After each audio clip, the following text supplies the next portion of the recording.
The two biggest things that I have concern here is one, fires, because of all the forested land that I have up here. And we have areas that have been logged, and they do provide nice fire breaks, but we had leaves in 2019, the fire that we had here, and I'll just touch briefly on that here. Not 2019, excuse me, 2020. 2020 was really a sucky year. So we had a fire that started actually we had 3 fires that started, and they merged into one mega fire.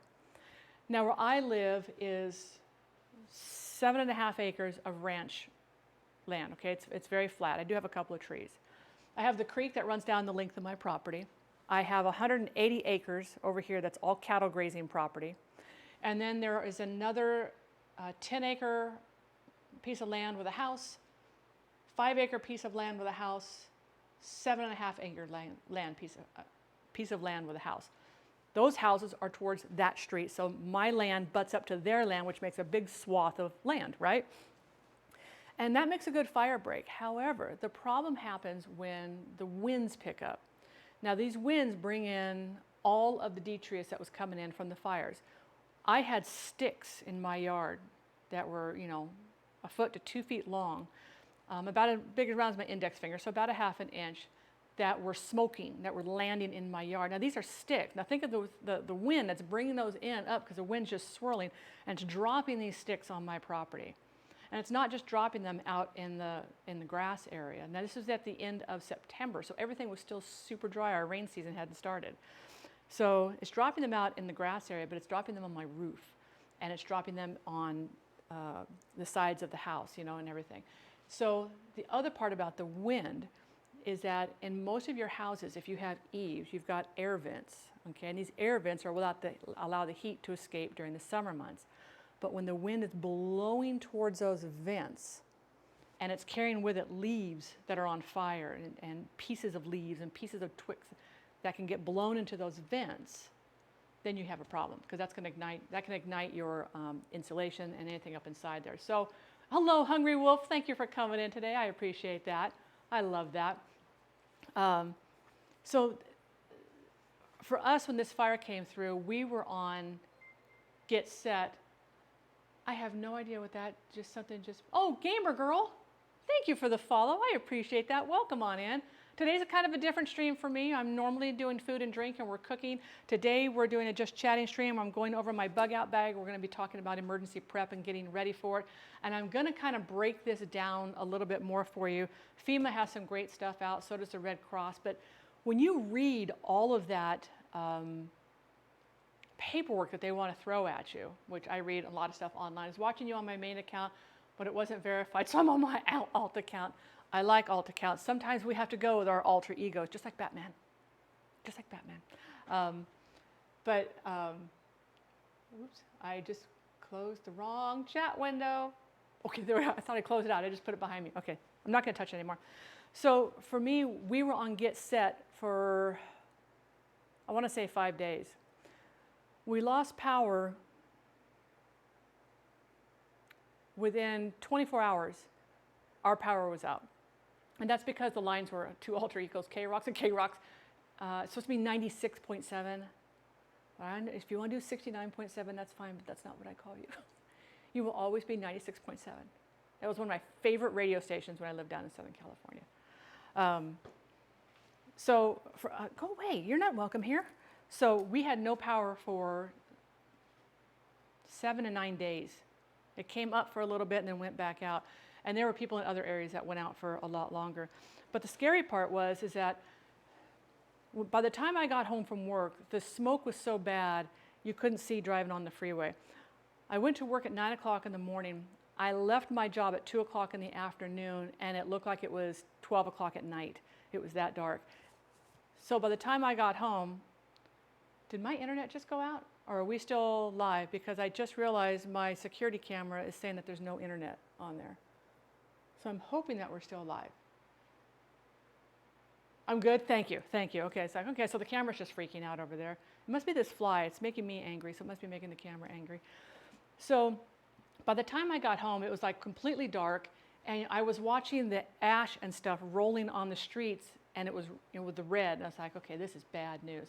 Now, I had our bug out bag, so I knew we were set on that, but there's other things. This was the first time I had been through a very bad fire scare. I've been in two other bad fires where we were put on evacuation notice, but we didn't have to evacuate when we were in Southern California. If you look up, I think it was 1981, the Panorama Fire in Southern California. Entire neighborhoods were gone. I mean, just obliterated. And then we had the big fire in 2007, I think, that encompassed a lot of San Diego, Riverside County, and we had embers falling in the yard. So the entire neighborhood, and this is part of the emergency planning that we're going to talk about on the FEMA list, the entire neighborhood was bringing out buckets of water, and we left them all out in our front yards. And we took turns taking shifts of watching, just walking up and down our block, up and down, watching. If we saw something, we'd take the water, put that coal out, and just walked. Everybody took shifts. It was an amazing collaboration, so it was absolutely wonderful. 10 days of it looking like Mars out here. Yes.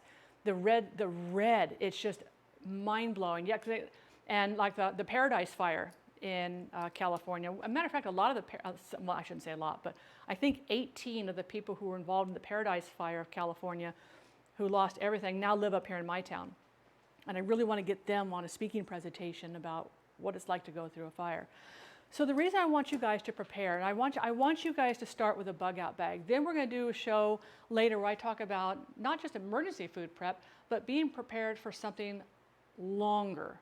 Maybe it's a month, maybe it's 2 months, maybe it's a year.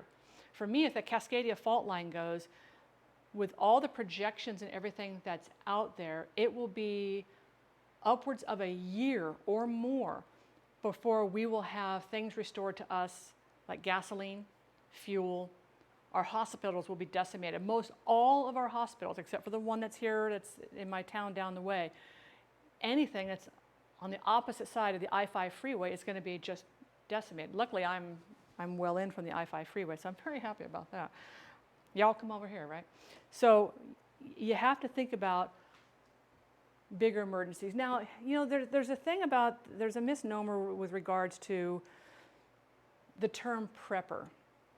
Prepper seems to have this really negative connotation in people's mind of, oh my gosh, we have some, guy out there digging his bunker out there, and he's got all of his ammo, and he's got all of his animals hanging for food, and there are those people, and if that's what makes them sleep good at night, so much the better. That's fine.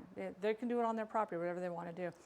But being a prepper is not a bad thing. I am a prepper, but I prep for reality, zombies, because, come on, The Walking Dead is your training show, people. Y'all should be watching that show and learning from this show.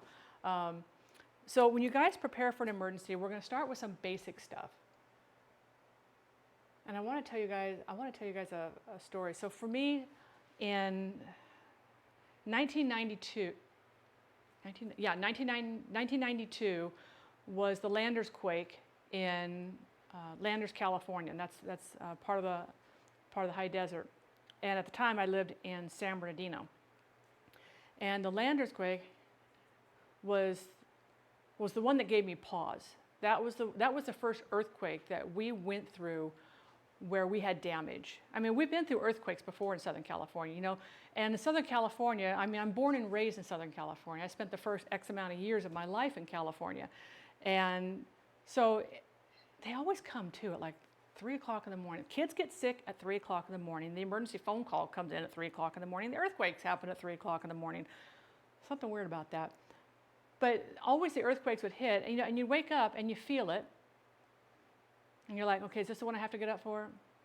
No, it's fading. Okay, we're good. And there's two types of earthquakes in Southern California. There's your jolt, which is the rock tectonic plates. Bam, and you get this like this, and man, that'll startle you. But it's the rolling ones that do the damage. The rolling ones where the ground is doing this, is breaking things apart. If there's any sort of water table way down low, it's beginning to liquefy the soil up underneath. And those are the ones that are scary. Those are the ones that, if you get the rolling earthquake, sit up, get ready type thing. So this happened, I want to say it was like 1:30 in the afternoon. I think it was about 1:30 in the afternoon. The time is fuzzy, but I just remember my daughter at the time was 2.5 years old and she was asleep in her crib. And I believe it was for either her morning nap or her afternoon nap. I don't remember which one. And the earthquake hit. So we lived in this small house and we felt this earthquake going and we're both sitting there looking at each other and we're doing this. And I hear one of the beams crack and I'm like, that's it, we're out. And so I grabbed my dog never had a collar on all the time. And the look on her face was like, So I grabbed her collar, I put her collar on, and she didn't react like she normally does. Normally she puts her collar on. We're going for a walk, we're gonna go play. This time it's kind of like, yeah, just do whatever you gotta do, lady, and just get me out of this house. I put her leash on. Derek went down the hall, grabbed Laura, grabbed her little blanket thing, and we're walking out. Now, I walked out the front door, and I'm standing out in the yard, because we're clear in the yard. I've got the dog, we're clear, and I'm looking. The front door is wide open, and so is the security screen door that we had on there. Now, at that time, we had a 150-gallon saltwater tank that we took care of, and in that we had a lionfish, a shark, a stingray, and something else. I don't remember. And in the hallway is all I see is my husband and my baby girl. He's holding her, she's sound asleep, and him holding this fish tank from the back to keep it from pitching over. And the water's just sloshing out of it. It's just the water's just going everywhere out of it. And all I could think of was, let go of the tank and bring me the baby, you know? And yes, it's always early in the morning, and I don't know why that is. Wouldn't you know it? 3 o'clock in the morning. See, I'm telling you, it's like this. I have a theory that, you know, things are cooling and then things slip, or I don't know. That's just my theory. It's just my theory, and I'm sticking to it. I don't know anything about tectonic plates and geology, and there's scientists out there that I'm just totally debunking what they have studied years and years for and have PhDs after their name, and I'm like, nope, it's the earth cooling. It's what's causing it. So he's sitting there holding this thing up, and I'm yelling at him, get out of the house, and finally it slows down enough, and and he comes out, and it was at that moment I realized that had the house collapsed, had whatever happened, gas leak, whatever, all we had was me in shorts and a t-shirt, him in shorts and a t-shirt, a dog on a leash, and a baby with a blanket. We had nothing else. From that point on, I was never going to be the victim of an emergency again. So I started doing research and everything else with regards to that. Until they could disprove it. That's right. That's right. Bring me those PhDs. Let's go 1v1 me. 1v1 me, people. So it was at that point that I decided that I wasn't going to be the victim of an emergency circumstance again. And I started building, in Southern California, what I called the earthquake kit, because that was really the biggest concern for us was earthquakes. And so for me out there, it was a 33-gallon, you know those big round trash cans? I had 2 of them. One was filled with food, first aid. The other one was filled with clothes, makeshift bedding, shoes. I'm trying to think of what else was in that kit. But I had a cooking pan. I've got the hiccups, I'm sorry. A cooking pan, canned goods, dried goods, everything was inside there.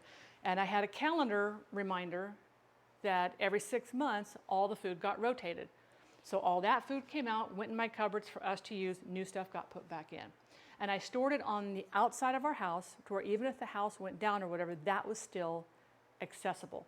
So you think about this, some people put them in their garage, but if your garage collapses, you have to be able to get into it. And so for us, it was like up against a block wall. Now for earthquakes, for those of you who have never lived through an earthquake or been through an earthquake, please understand, do not get under anything. If it is an actual earthquake, you don't want to get underneath anything because as things fall, that's where you become trapped. You want to do what's called the triangle effect. So if you have, I need a box. We're going to use my, I'm going to actually switch cameras for this. And then we're going to talk about the bag. So this, I can't move this over too much. I have stuff underneath. Hey, how dare you fall off my So this is your bed, you're asleep. Okay, yeah, we'll do it. We're going to do it like, okay, you're asleep on top of your bed here, or if you're next to a table, a couch or whatever, you want to lay right next to it. So that things fall and slide, they create this triangle, right? That's what they call the triangle of life. That you can survive in. But if you're underneath a bed or a table and the entire roof comes down, you're trapped. You're absolutely trapped underneath there. Moon, hello! The more she screams, oh, do we have a mod in here? DJ, are you in here? I gotta get to that screen. Oh, thank you, DJ. DJ is my hero today. DJ is my hero. Okay, so that one doesn't even come with a warning. That one just comes with a band. I need like a band hammer. So this is my to-go bag. Okay, so, oh, I did remember to put the little camera up there on the top. Okay, wonderful. Yeah, would a shed in my backyard? Yeah, a shed would be fine. Now keep in mind, if it's like one of those metal sheds, so just so you know, next to our beds in Southern California, we had a pair of gloves in our nightstand drawer and a pair of shoes that just kind of like went underneath the nightstand. Because if things are going to break, if glass is going to break, if there's going to be wood, splinters, all that kind of stuff, you want to be able to put on your shoes and put on a pair of gloves. Maybe you have to dig things out or move things out to get out and make it safe for you to get out. So a pair of gloves, a pair of shoes, hands down one of the biggest things you want to have next to your bed. And I'll have lists. I'm going to have, so if you guys haven't, there's the Discord. I will be putting in the emergency prep section. There's nothing in there right now. I'm going to put in the PDFs for the forms, and I'm going to the check sheets and everything I'm going to show you guys today. The list of what I have in my go bag. You guys will be building it according to your needs, and then I'm going to have something in there as well as tips and tricks for your car and simple things. So I really want to make sure you guys are prepared for this. Culinary Rewind. DJ's got like all the band stuff going on, and she's like, I've got bands from every station. She's going to bring it all in. So I will definitely have all this stuff in there. And so just so you understand, when you look at all the paperwork that says, how do you prepare for an emergency? It's going to be PDF after PDF after PDF, 12 pages, 16 pages, 5 pages, 2 pages. And it's like, you look at this, you're like, I can't do this. You know what? It's too much. There's no way I can do all that. And you don't have to. We break it down into 12 little things. And you'll just do one module at a time. And only if it applies to you. Only if it applies to you. But we'll go over that. So my emergency bag is an old canvas bag that I bought. It's actually pretty lightweight. I bought this at a thrift store, I think for $2. Now you can go with whatever kind of backpack you want. Lighter is better. Now if I find a really nice nylon one that I like, I will use that one probably. But this has been sprayed with, I think it's called Scotch water repellent guard or whatever. So if it does get wet, it's going to repel the water and not make it too heavy. So, and I love this canvas bag so much because of the way the pockets and everything are designed. One of the things you want a big open area on the inside. So I do have a pocket here, 2 here on the side, and I have a zip pocket on the back. But when most of you think of an emergency car kit, and when I've asked people about what they think of when they think of an emergency car kit, and I'm going to lift this up and put this over here for right now. What most people think of, okay, we're going to put you over here right now. We're just going to put you somewhere. Just lay there and look beautiful. So what most people think of when they think of an emergency car kit is they think of having water. And I have to go back over. Hello, Lori, how are you? Thanks for coming in today. They think of having water. The bottles are crushed because they do sit inside my bag. A flashlight, whoops. So we have our little flashlight, whoops. This one has different settings on there. And that's another thing you want to make a calendar reminder of. Anything regarding food and batteries, every 6 months you want to cycle those. A snack, and maybe a first aid kit. And this is the first aid kit that I actually have in my car. This is a very basic first aid kit. These are really good leather gloves. And you can see I've used these for several things as I need them. So this is your basic to-go kit right here. This is where you start. This doesn't cost a lot of money. Matter of fact, so my old Prius, I had an old Prius. Well, it wasn't an old Prius. It was, at the time, it was a newer Prius. But in that car, it came with a little emergency kit. Now I've added a couple things to it, but I just use that. You can buy little tiny first aid kits pretty much anywhere. I have a big first aid kit up here. I have another first aid kit back in the one bathroom and everything. I just kind of have everything kind of spread out a little bit. And oh, we're going to get on that too. And those are in here, but there's something that's even better than water purification tablets, and we're going to talk about that. And it's something I highly recommend that people get, and it actually in the long run costs less, lasts longer, and easier to use. So this is your basic, bada bing, bada boom, your very first kit. Now you're thinking, well, okay, that's great. That'll last me all of an hour. Maybe that's all you need. Maybe your emergency kit is because you're commuting to and from work.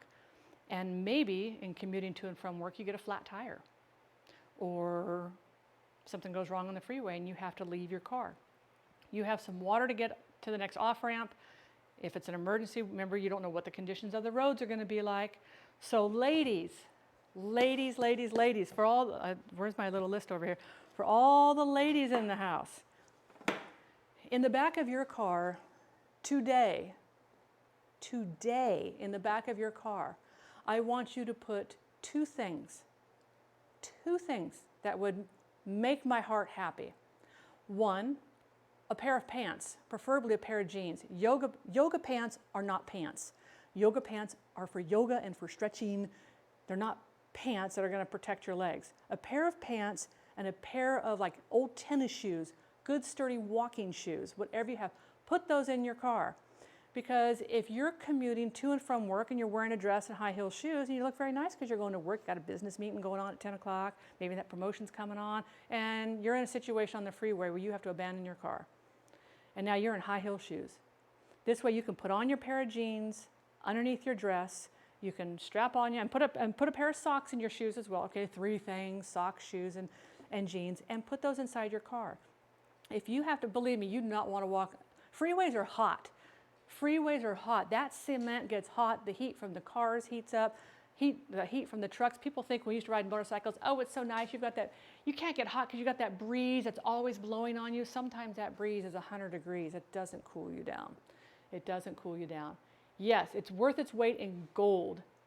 Team bone-in preservation. I would love to, Chef Eva B. I think that'd be a lot of fun. I think it's something that should be discussed ongoing all the time.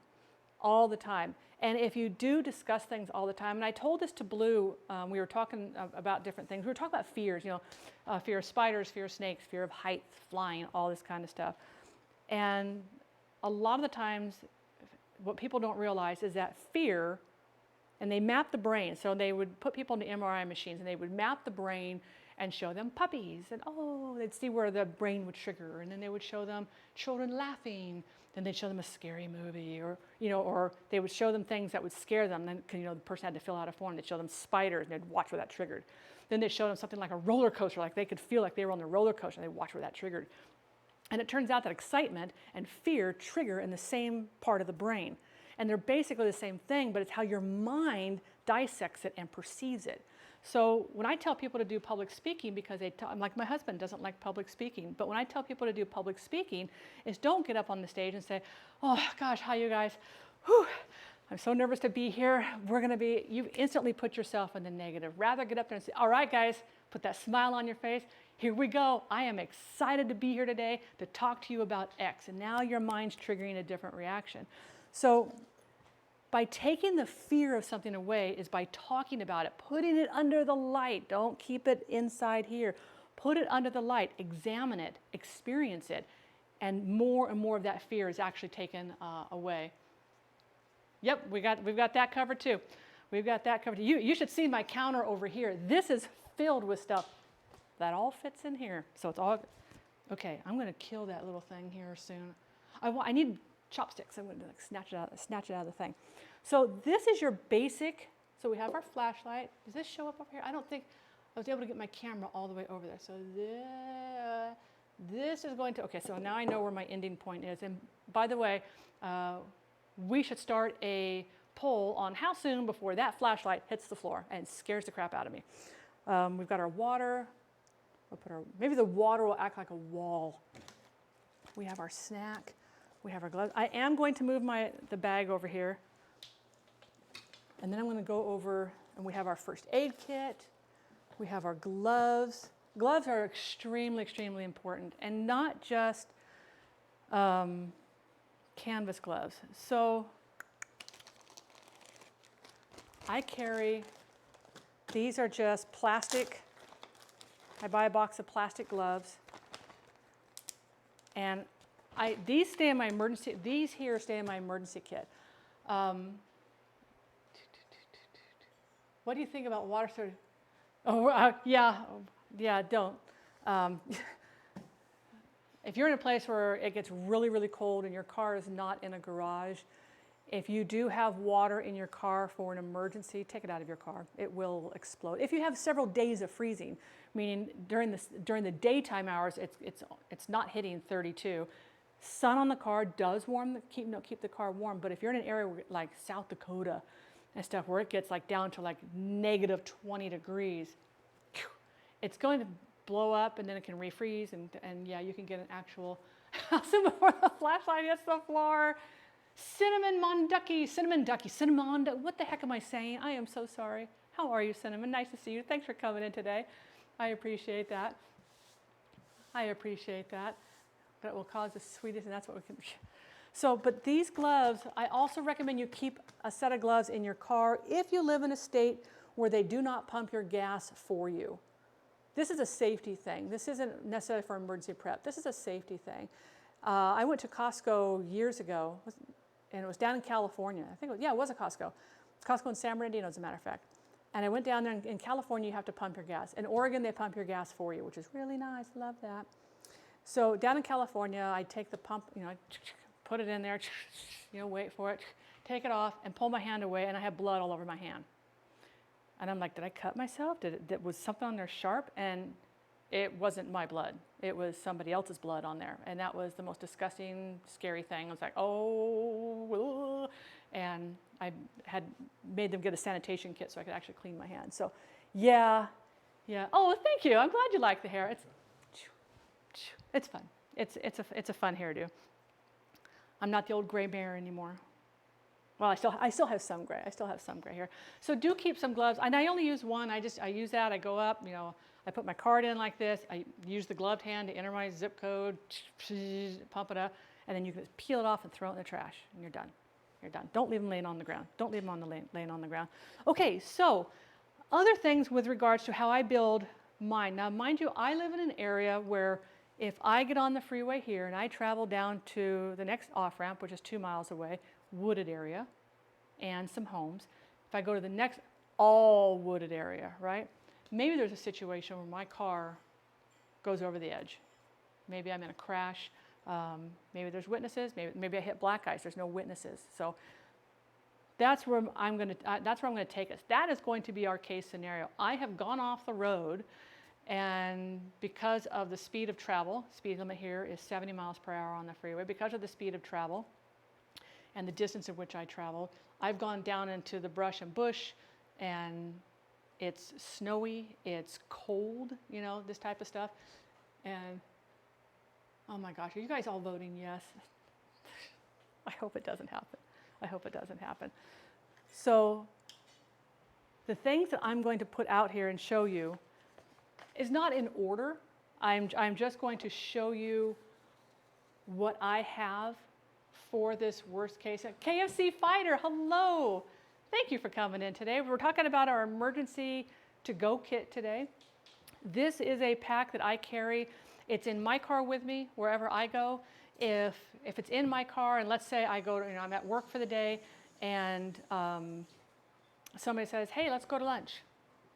The kit comes out of my car and goes into the back of their car. And yeah, we're only going to lunch. It may only be a couple of miles away, but you don't know. Maybe she says, hey, you know what, we have time. Let's run into the big town and go stop at the produce stand or whatever. So either way, I'm prepared for all this. Do you need a bowl? Oh, okay.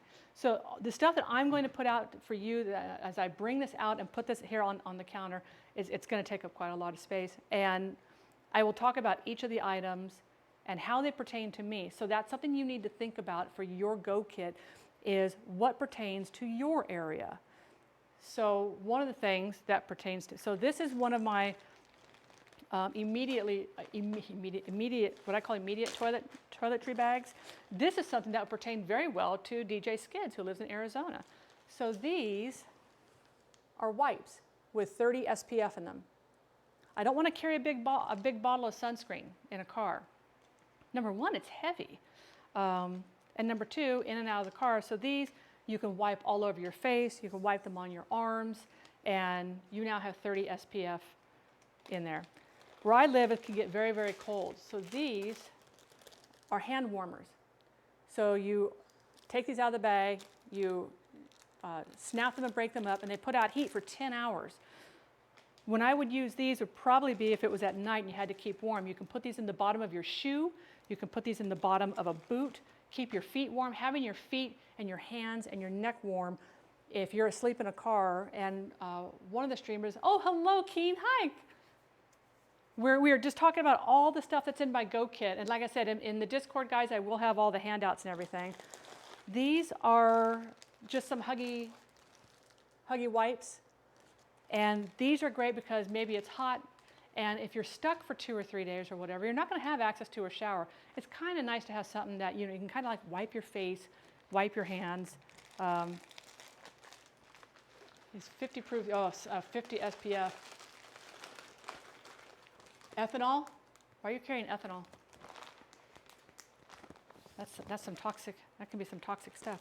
So that is for you know, keep myself clean, making sure I don't have, you know, getting a bad sunburn, because I'll tell you right now, I've had this sunburn where I've gotten blisters that are like 1 inch long hanging off. I never want to go through that again.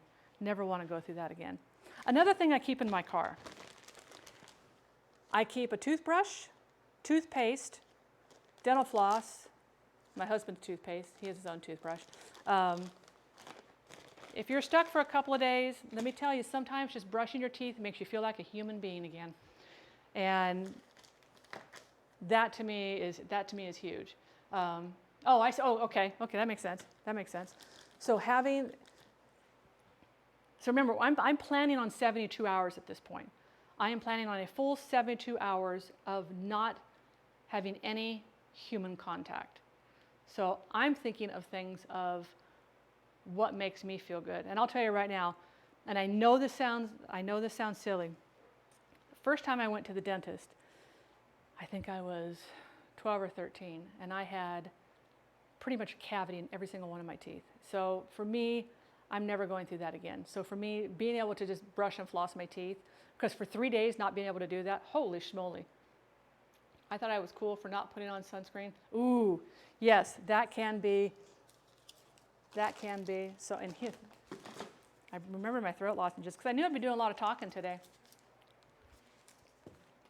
Okay, so in this bag I have, well, I'm going to take it out. By the way, you can buy these Go kits, and they will cost you anywhere between $80 and $200 to $300. Some of them have MREs in them, which is freeze-dried food.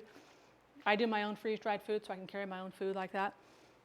But you can buy MREs, you can buy, you know, beef jerkies and dried fruits and stuff like that. You don't have to go, oh, K-Rock, thank you. I always forget. No, Eva B, I haven't, because my freeze dryer is in my garage. It's about this tall, it's about this wide, it's about yay deep, and it takes anywhere between 22 and 56 hours to process food. Yeah, you just put it in there and just let it run. But what I could do is I can, I'll get into my closet. I got to cycle some stuff, and it lasts for years. I've got food jars that will last, freeze-dried food meals in jars that will last till I think 2030. Till 2030. Yeah, we can do something like that. We can do something like that, Eva. That's not a problem. So I didn't spend a lot of money making my own kit. A lot of this stuff is stuff you already have around your house. Procuring, borrowing, not going to return it. Anyway, little bath bars of soap that you get at a hotel. Hand sanitizer.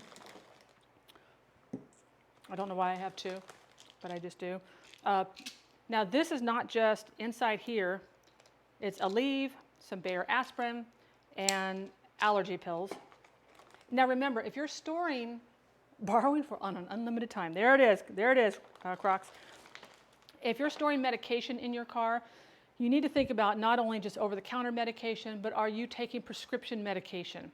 And when you store things in your car, as your car gets hot and as your car gets cold, the lifespan of that medication is going to be reduced drastically. Most medication, they assume that you're going to be storing it in a medicine cabinet in your bathroom, and it will last for between a year to 2 years for full potency. It does not mean that on June 2nd, 2022, that medication is now useless. It just means it's not as strong. But if you're taking prescription medication, speak with your healthcare provider, speak with your doctor and say, look, I'm making an emergency go bag. Is there something I can put in this go bag that will help me get by for a few days until I can either find help or get home or whatever, and speak with them about that. So that is something you definitely want to do. Chapstick. I don't like having dry lips. Oh, I don't have it in my pocket here. I have Blistex cubbyhole everywhere. These are antacids. Sometimes my husband gets and then just some hand lotion. You would not be able to leave a go bag in your car at all. Yeah, and that's something that you have to actually consider. So most people will leave their go bag in their house. And for me, I had a secondary go bag during the fires, and I have a little table next to my front door, and I just had it slipped underneath. Oops, I forgot. I have more gloves. Oh, I keep forgetting. I'm holding it up to the big camera, and I realize I'm not up there. So, we're going to talk about that, Hungry Wolf. I'm going to tell you how I hide mine. This is my Allegra allergy meds, but I also carry, there must be another bag somewhere.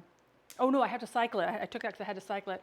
I also carry pills in there because if you're in a really bad situation and you have to drink certain waters and you don't know if they're clean or whatever, you want to have medication that's going to stop diarrhea. And I'm sitting here. Okay, there we go. This is a whistle on one end. This is a great way to signal for help. Little twine you want to wear it around your neck. Don't want to carry it like this, because if you go sliding down a hill or whatever and this goes flying, you're SOL. So if it has something that has it like around the neck, I'm going to show you my other device over here. Wear it around your neck. There's a reason for the twine. So you're going to blow it loud, and you're going to blow it 3 times, and you're going to blow it every 15 to 30 minutes. On the other side is I have a compass. So this lets me know what direction I'm walking in. I don't want to carry another big separate compass. This is something that's going to be hanging here. I can quickly look and I can follow my direction and see which way I'm going. This also has a waterproof container on the inside. And inside here, I don't know if you can see it, I have waterproof matches. These can be struck when wet or dry, so in case they do get damp, and my striker is actually inside there. So this alone right here is a pivotal piece of emergency equipment.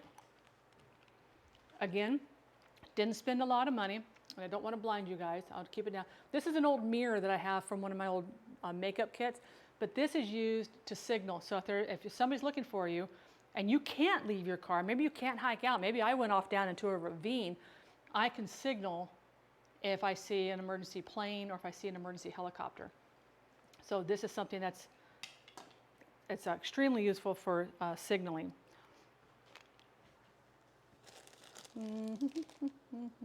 Okay.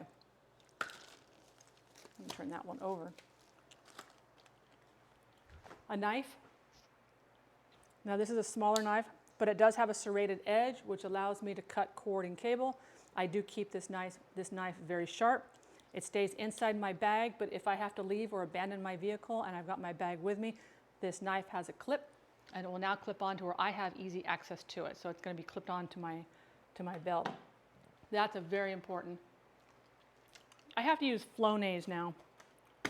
That works really well on me. Okay, so remember I told you guys that where I live, there's BLM roads, Bureau of Land Management. So the BLM roads connect to other roads throughout the entire state of Oregon. So if I've got maybe a wild raging fire coming through this way, one coming through this way, I can get on and look at the BLM roads and say, okay, I can get on this road and go here and go to there. Now keep in mind, most of these BLM roads, you're going to need either an all-wheel drive vehicle or a four-wheel drive vehicle. You're not going to want to go out there in your little Toyota Prius or VW Bug or something like that. You can try. Give it the good college try, but chances are you're not going to get very far. But this is a map of all, I'm pointing to the wrong, this is a map of all the BLM roads. So I know where the I-5 freeway is, right? I know where Highway 138 is. I know where the big freeways are. But this is 2021. What? You can try. You can try. Suki, hello. Kitchen Confidence. Can we get a shout out for Kitchen Confidence, please? I have several emergency kits, yes. They're so important, and I cannot stress them enough. And all this is going to go back in that bag. And when I put this stuff in my bag, you need to think about this. One, make sure that the pads, the straps are padded. And two, think of the weight of this bag, okay? So my bag, when everything in here is loaded, weighs less than 15 pounds. And I can live for 3 days in my car with what I have in this bag. So that is a huge, huge thing. Thank you, DJ. I appreciate that. So very important to have a map of your local area, particularly, this is of the entire state. So it does show the highway, so make sure you have a local map. Now, I'm not showing you the other side of this because it has personal information on here. This is so important that it's, I think, this is like one of those type of things where people go, oh, I didn't think about that. It's kind of interesting. So this is my emergency contact list. And on here, I have listed out husband, name and phone number, daughter, name and phone number, parents, name and phone number, and I also have a copy of our passports in here. So, everybody put your cell phones down. Now, I want you to call your grandma. You can't look at your cell phone. You can't just hit grandma. When was the last time you dialed a phone number by the actual number? I don't mean, okay, I'm going to look up the restaurant on Google and see if they're open tomorrow. But when we call our loved ones, we call them through an address book on our phone. If your phone is lost or destroyed and you can't use it, and you get to somebody and you say, hey, can I use your phone? Can you call one of your loved ones? Can you call and tell them, hey, I'm okay. John here has let me use his cell phone. I'm at his cabin that I found over here off of Highway 138, mile marker 12. I mean, are you going to be able to contact somebody that you need to get a hold of? McLaughlin, hello. No, the local pizza shop doesn't count, Spank my Betty. I'm in a backwoods area near 138. I need a pizza with pepperoni, extra cheese. Oh my gosh, that would be so funny. I can call my husband, but I wouldn't be able to call my daughter. And I think I can call my mom, but I wouldn't be able to call my sister. So that's what I have on my list here, is to make sure that the key people in my family I can reach. Key people in my family. Now, I do have a copy of my passport in here because that is official documentation, but I have my address blacked out. So if my bag is stolen, there's no personal information. There's no emails on here. It's just phone numbers. Now, something really bad happens and the grid goes down, like the bad earthquake when it happened in, so Northridge, it was 1994, and that was the other bad crash. That was the other bad earthquake we went through. That one was scary. That one was really scary because my husband was California Highway Patrol, and he's automatically activated if there's a state emergency in the area. He gets automatically activated, and he has to go into work. And at that time, he's a motor officer in East LA. I think it was, he was in East LA at that time. So he had to actually go into work, and parts of the freeways had collapsed and fallen. And there was one Orange County sheriff's motor officer who was on his way in, and it was dark on that one, and he was on his way in and didn't know the freeway was gone and went off the edge. So that was pretty scary. You know, that has a story, not sure if it's true, that if you call 911 and order a pepperoni pizza, they'll send police to you. Well, I have heard of that you just order, yeah, I want to order a pizza, and they'll start asking you questions, and you just start answering, oh yeah, pepperoni's fine, and stuff like that. So yes, definitely, it doesn't hurt to do something like that. They're not going to get mad at you. They're not going to get mad. I mean, if you're calling to be a jerk, well, yeah, they're going to get mad at you. The other thing I keep in my backpack is duct tape. Now, duct tape is like the Force. It has a dark side and a light side, and it keeps the world together. But the reason why this stuff is magical stuff is not just for, like if maybe you've got something broken on your car, you've got to, tape a hose or whatever. But in an emergency, if it's a 911 emergency and you have really cut yourself, the little Band-Aids in my little first aid kit are not going to cut it. But if you're able to, staunch the bleeding, put it on pressure, maybe it's on your arm or whatever, duct tape it and then wrap it in duct tape to help stop the bleeding. It's going to hurt like bejeebers when you take it off, but better than bleeding out and doing something like that. Yes, it is like the Force. It's got the dark side, it's got the light side, but you need both of them to keep the world together. Super glue is really good for you if you get a cut on your finger. So I was running low, so I grabbed another roll. So we have duct tape on there. This is also good for making a makeshift shelter. And we're going to talk about that in a second. This is just a flour tea towel. Very good for absorbing. If you had to pack a wound or pack something down, then tie it down, which is going to segue into this here. But the other thing this is good for, guys, you always wear ball caps.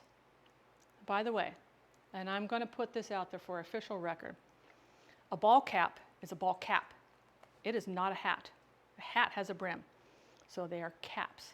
So if you're wearing a ball cap, you're not protecting your ears, you're not protecting your neck if you're in an area where there's a lot of hot sun. So you could take this nice tea towel.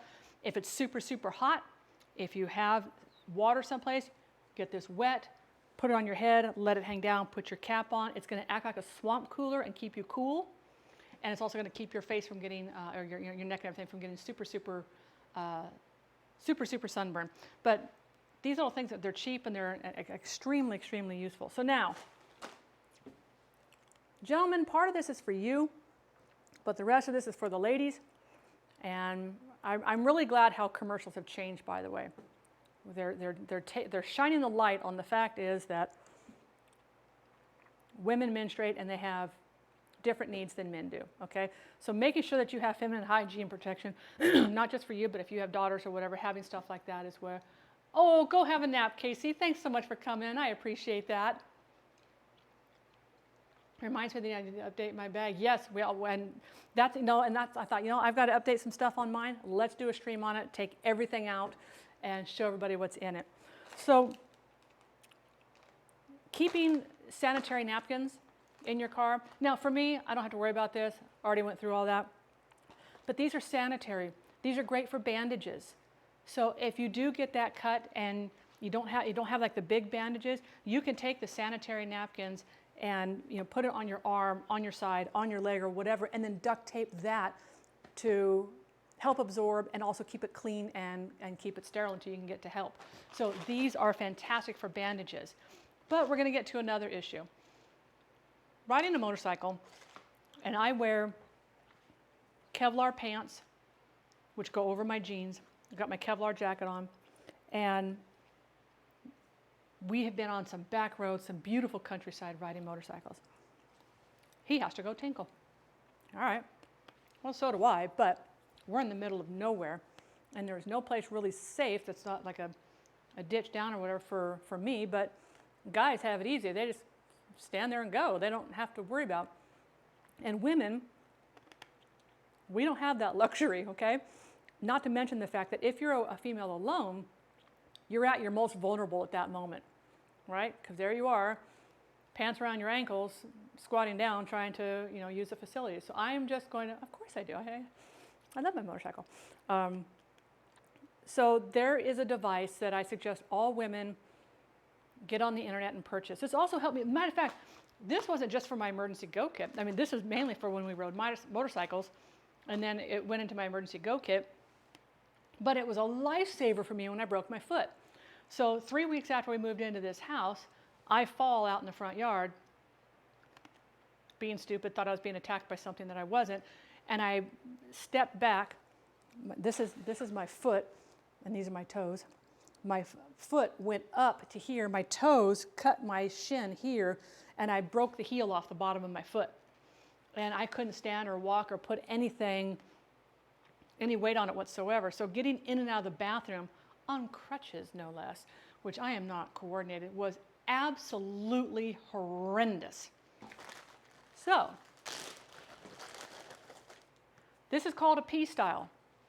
And they've got different models. They have more silicone ones and whatever.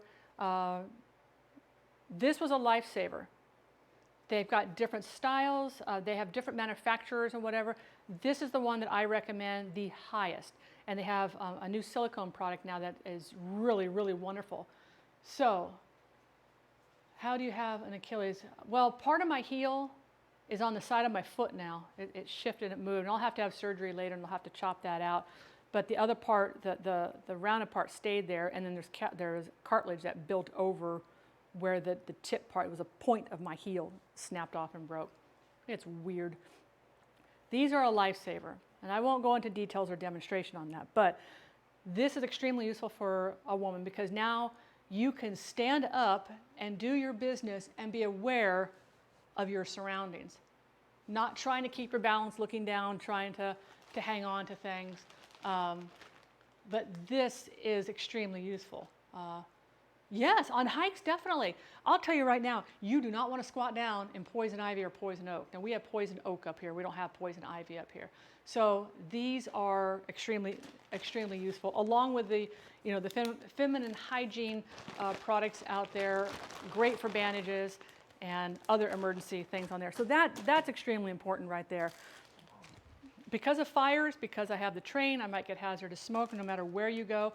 These are N95 face masks. They do fit snug. They're not real comfortable to wear, but they're going to filter out a lot of things. I keep 2 of them in my bag at all times. So this is something, I mean, with all the fires and stuff, it's just absolutely incredible. I don't wear these for COVID-19, and we'll just leave COVID-19 out of the subject. But this is for if there's fires, poisonous fumes from like an oil spill or something like that. So we have that inside here. I only put a couple dollars over there. Cash. So in my car, I have now don't leave the cash in your bag. If your bag gets stolen, you can replace all this, but don't give them money to boot on that. So this I have in a tube, and I have, I think, about $100 in there in 1s, 5s, and 10s. I think I only have 110, and it's rolled up and it's in a tube and it's up underneath the seat, sticking up underneath the seat, and I know right where it's at. So nobody's going to go looking for stuff like that. So have money in there because sometimes money is needed for certain things. So do have some emergency cash in there. I carry I'm a crocheter, but I do carry a ball of brightly colored yarn. This is actually brighter than it looks on camera, and the reason why is that if I have to abandon my vehicle and I'm walking out of this wooded area, making myself back to the road. One, I'm following the trail my car left behind. It's like, well, that's where we came from. That's where I got to go, right?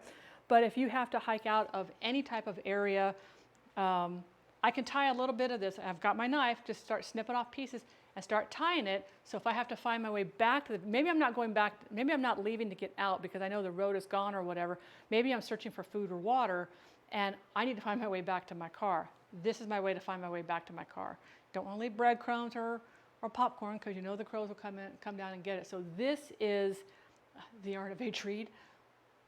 Yeah, this is one that is extremely important. This is one that I think is one of like the aha, like, oh, yeah. Because maybe your car now is going to be your focal point for a while.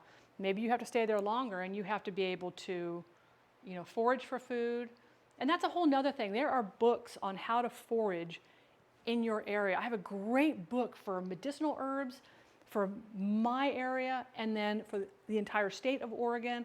I know what weeds I can eat. I know what plants will help with certain things, but it also teaches you how to forage for, food. Let's face it, your only food might be, a ground squirrel, so you gotta be able to do stuff like that. So having a piece of yarn, of course, it's with a rubber bands are always useful. Whoop, hole in one. I carry an umbrella, Very compact umbrella, which is really great. Umbrellas can be used for a lot of things, not just for keeping you dry. Okay, an umbrella turned upside down becomes a water source. So in my area where it can, drizzly, rain or whatever, this becomes a water source for me.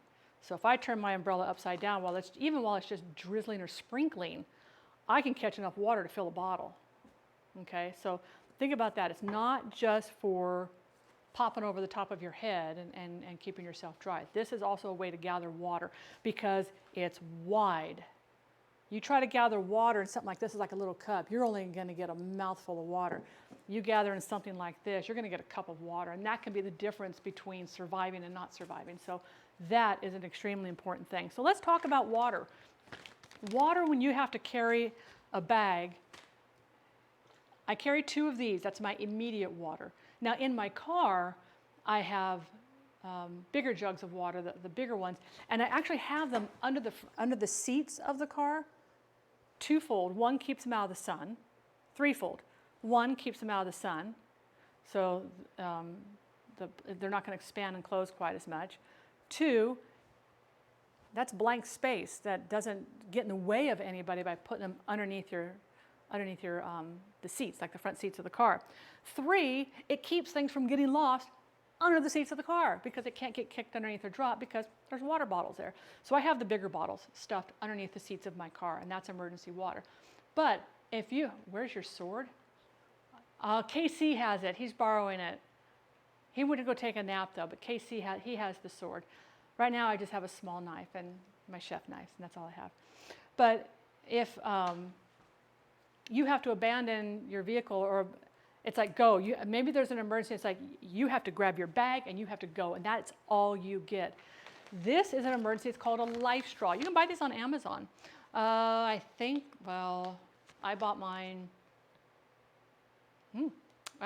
12 years ago. They don't expire. This can filter about 1,000 gallons of water. And that's exactly what you think it is. It's a straw. Again, handy dandy thing in here. The reason why you want to put this over your neck and you want to wear it is so that when you're bent over and you're getting a drink out of something, if you drop it, get something scares you, blah, and you like throw it, it's around your neck. But this, I can put directly into a river, a stream, anywhere I find standing water. This goes in. This thing is always on there so tight. You blow, you suck in, you blow, you suck in to charge it, and then you can start drinking. And then when you want to let it dry, shake it out really well, let it dry, just throw it in your pack, leave the things open so it can completely dry. And this will filter out E. coli, Listeria. There's like a whole list of the different things that this will actually filter out of the water. So that, and they have the higher end ones, which will filter out even more. So if you live in an area where maybe it's like high lead, high mercury, high copper, maybe you live next to a quarry or something like that. But this is a life straw. So anywhere I find standing water, I have water. I have a water source. So these I highly recommend. I have one of these in all of our vehicles. This one is extremely, life straw, yeah. I think they're cheaper on Amazon though. I think that's why I actually bought it on Amazon. That was one of my Amazon purchases. Okay, so now we're going to get into, oh, this is a hat, folks. This is a hat. This is my Tilly. I love my Tilly. I love my Tilly so much. I love it, I love it, I love it, I love it, I love it. Okay, now that we've gotten that out of the way. Did you know I love my Tilly? This is a hat that completely folds and crunches up, and you can put it into anything, and it will come right back to its shape. This has been through the washing machine at least 30 times. I put it into a laundry bag, stick it in the washer, and I just take it out, do this, stick it on a thing, and let it dry. This is the most amazing hat on the planet. They're not cheap. They're guaranteed for life. That's a huge thing. Also has a pocket inside here, so if you want to put your money inside there. I love this hat. I wear this hat everywhere. People know me because of my Tilly hat. I get complimented on it anytime I wear them. Hey, that's a nice looking hat. I know, right? Thank you for that. But I love this hat. This is one of those hats that, first of all, this is like a vent, so it'll keep you cool, but it also keeps you warm. I do spray this on occasion with Scotch Guard, with the water repellent, because if you're in like a lot of rain, it will get waterborne. it has the strap A. This one goes around the back of my head, so it kind of holds it down in a light breeze. But if it gets super breezy, this strap can come down and go under my chin. And I put it underneath my chin. So if it's really, really windy, it can keep my hat on. Otherwise, they both just stay up. And this is my favorite hat on the planet. And it's also, so you notice the light color on top of here. You notice under here, this is darker. That's to help, so the sun doesn't reflect down onto your face. It makes it easier for you to see if you're out in the sunshine. So this is huge. Having a good hat is, what is a good price to pay for a freeze dryer? You know, I have to check the prices on those. They're selling them now at Home Depot and co-ops. I bought mine back in 2016, so I've had mine for quite a while, but I know they're over $2,000 right now. I'm pretty sure they're over $2,000 right now. So this is a hat, not a cap. But this does not go in my bug out bag. This is always with me. I walk out the door, my hat goes in the car. Everywhere I go, my hat is here. Everywhere I go, my hat is here. So other things I keep in my go bag, I have 2 pair of socks in here and 2 pair of underwear. I'm telling you, people, it's not just for wearing necessarily, okay? So if I have some water, let's say, that is, well, it's standing water, but it's looking a little muddy, I can take that water and I can scoop it and pour it through a thick cotton sock into another container, then use my life straw. Where'd my life straw go? Whoa. Oh, geez. Then use my life straw to actually drink it. So if you don't need socks or whatever, because maybe it's dry, you don't need to change your socks. But I'll tell you right now, foot rot is not a fun thing. You ask any military personnel out there who has either served or has been like the ones serving now, the ones who have served, they'll tell you what foot rot is. So dry socks is essential. But they're also good for filtration. And for finer filtration, your underwear is actually finer filtration. So it works extremely well. AFK Kitchen, hello! It is nice to see you. Thanks for coming in. Can we get a shout out for the AFK Kitchen, please? I was so proud of you. I was watching you guys when you're on the front page. I'm like, oh, they're doing it. Follow these people, guys. Just follow these people. They are that good. And they, on the last day of the St. Jude's Drive, they were on front page representing. They have helped raise so much money. She's part of a charity group there called the Good Cause Crusaders, and they raised over $100,000 for St. Jude's. That is huge. That is huge. So very, very proud of them for that. So this section I'm talking about here, so this is cord. This is 50 feet of cord. This is a very strong cord, actually. I'm trying to think of here. It has the weight rating on it somewhere, but I'm not reading it with the right thing. But cording is extremely important. You can use it to secure something to your bag if you need to, but you can also use this to make a makeshift shelter. So for my makeshift shelter, I'm not carrying a tent. A tent is too big, it's too heavy. I don't want to do something like that. So I have 2 black trash bags inside here, heavy-duty black trash bags that I've rolled up really tight and put inside here. And that can be used, you can tie a piece of cord, you can use, now on my thing here, I also have clips. You guys have all seen these type of clips. These are just these, I can't get it up, little stationary clips or whatever. I got clips, I've got them on the inside as well. So with these clips, I can clip one and then I just click down, hold it down, make a lean-to, and then the other one I can use on the ground. So if I want to get up off the wet ground or anything. So this is extremely. I know I love planning for the zombie apocalypse. I'm like, bring it, let's do this, So I do have 2 black trash bags in here. They can be used for a number of things. These can also be used to gather water. So if you've got pine needles or whatever, you can just put it around and then make like a little pool type thing. But the best thing for capturing rainwater is really your umbrella. Good for repelling it, turn it upside down, good for capturing it. Best thing out there, you'll get a lot of water off of that there. I also have regular matches in here. Where'd that other match box go? Oh, I didn't use that one. Never mind, I totally forgot I took that out. This also has, let's just take this stuff out here. Has a miniature sewing kit. This is a great thing to have for if you need to stitch something up or whatever. And if you think worst case scenario and it's bad, you can use this to stitch up yourself. Did you know that I wore glasses? Did you know I wear them all the time unless I'm sleeping? So for me, in case of an emergency, if I lose these, if I lose them because a screw comes out or whatever, I'm really screwed. I have an extra pair in my car. So whenever I get new glasses, so I'm due for new glasses here in a few months, the old ones that are in there, they get donated. These go in my car, and then my new ones, of course, I wear.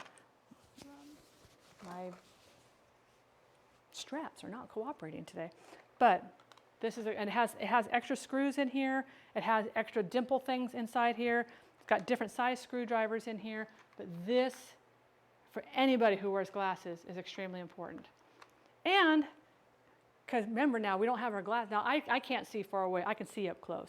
But if somebody's farsighted, they can't see up close to be able to put the screw in. So it comes with a little magnifying glass.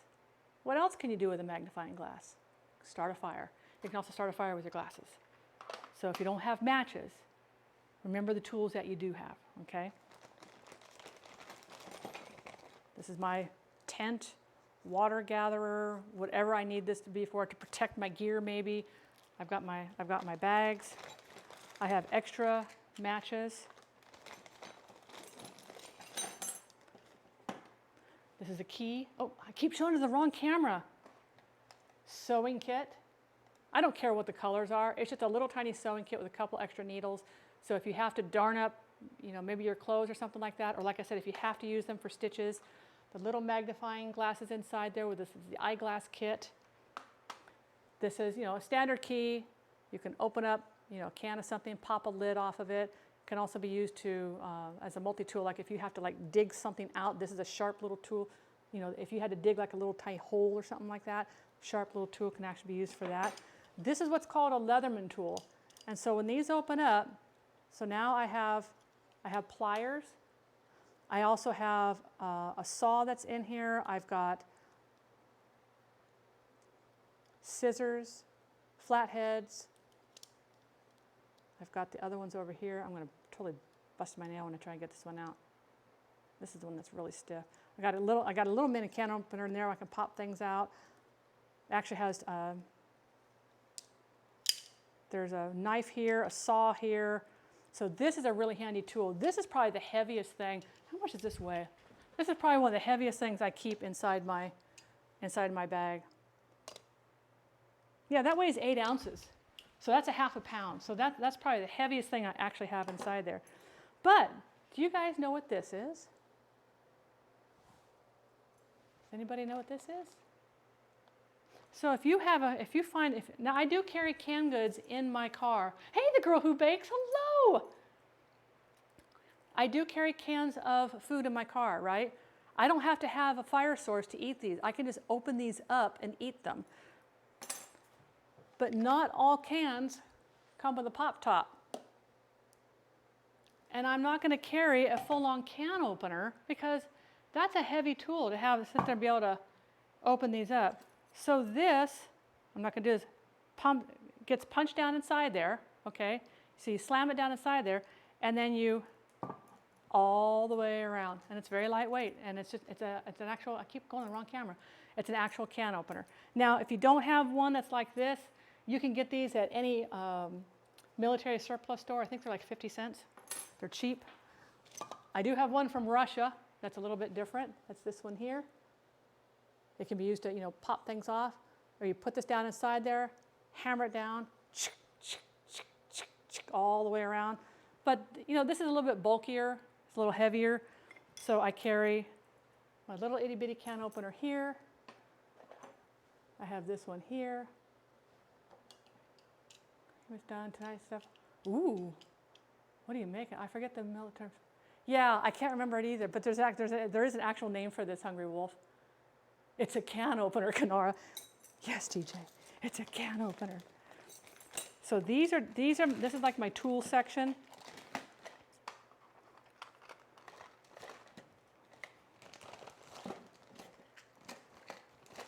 And yes, all these things are put into baggies. Baggies can be used to store things in. You can use, if I have dehydrated foods, and that's one of the things, I don't have my dehydrated food out here. I do have some food that I'll show you guys on some food that I have, because if I'm able to capture water I can just put the food inside the bag, or I've got the Mylar bag that it comes in, has a pull top off of it, and I can put the water directly in there and I can eat it directly out of the bag. I don't have to have, but I do carry silverware. And I carry plastic silverware because metal silverware is heavy.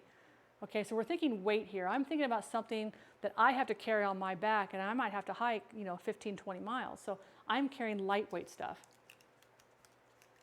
Yeah, and it compartmentalizes it for me. So I'm not digging through going, where is the such and such? I know to grab this bag for my tools. I know to grab this bag for medicines, and my toiletry items all stay together. So by compartmentalizing it, it makes it easier to get to. And in an emergency situation, your brain ain't thinking. Your brain really is not thinking. The other thing I carry always in my car is an all-weather jacket. I should put this up on a different camera. Put this over here. So this is an all-weather jacket. It's just lined, but it's waterproof. It has a hood, so that helps with the... Mr. Slothman, thank you so much for your resub. I appreciate that. Hey, Yagomi, how are you? So it's lined, having a hood keeps your head warm, so if it's cold, you want to... Can we get a shout out for Yagomi, please? Yagomi is an entertainment streamer that I just absolutely adore, and he is so gracious to always indulge me on his music streams with a certain musical instrument. Her name is Lucy. She's a beautiful red guitar that I love her so. So have jackets in your car. So again, ladies, if you are one of those people that drives to work and you're wearing a dress and high heel shoes, remember, in your car today, go get yourself an old pair of jeans, a pair of walking shoes with an extra pair of socks, and maybe a sweatshirt. Just something, because if you're dressed to the nines, you're not going to be ready if you have to get out of your car and walk a while. This is a two-handed radio. Now, the range on this in my area, because of the mountainsides here, is probably a mile, but you can get up to 4 miles on these. And you usually buy these in pairs, but you don't need to use them in pairs. I only turn this on, and I always make sure it's charged up. I only turn this on if you have to try and find, because it's going to let you know if you're coming up towards civilization. You're going to start hearing them talking, or you're going to start hearing the brakes, and you'll know. It also has an SOS symbol on here, so you could get on there. You could broadcast the SOS for 30 seconds, wait, see if you hear a reply. If not, turn it off, continue. But because cell phones may not be active. If it's one of those type of emergencies where it's major earthquake, catastrophe type thing, cell towers are going down. And you're not going to have an emergency. So the radios are going to be your best bet. During Hurricane Katrina, it was the ham radios who were getting information in and out to each other. And I've got an entire ham shack set up. Well, it's my husband's ham shack, but he talks to people all over the world and stuff there. So we can get information in and out. But this is an important thing to have insofar as, and like I said, you don't have to go hog wild and do all this at once, okay? This is, remember in the very beginning, we started with a pair of gloves, a first aid kit, our water, and a couple of snacks. That was your 24-hour supply, and a flashlight. That is your 24-hour supply, and from there you build up. You build up from there. The other thing to always have in your car is if your phones are still working, make sure you have chargers. Now you're thinking, well, why would I carry a charger in my backpack? I've got no place to plug it in. Maybe you come up to an abandoned building. Maybe you come to somebody's house and they're able to help you out, or just you're able to plug in real quick just to get yourself some juice. They're lightweight, doesn't cost you anything to carry them, and if worse comes to worse, you've got cable. If you have to tie something, secure something, this can be used. It's a double purpose. It's now maybe it's not a charger. Now maybe it's something to secure something. I am on the wrong screen. Well, I can be on this screen for a little bit. That's okay. So it can get cold here. It can get very cold here, although you wouldn't know it today. 98 right now. Definitely not cold. These are sleeping bags. These are solar sleeping bags. And they really, you'll see that the runners will put these on after the thing, because a lot of times their bodies go into shock. These things will keep you extremely warm. So here was the thing too, is that if I have to stay in my car, I don't think he streams, but he shows up. Yagomi knows him. His name is Just Wing It. And when they had that storm in Texas, because his apartment wasn't, there was no power or anything, he had to sleep in his car for I think 2 days.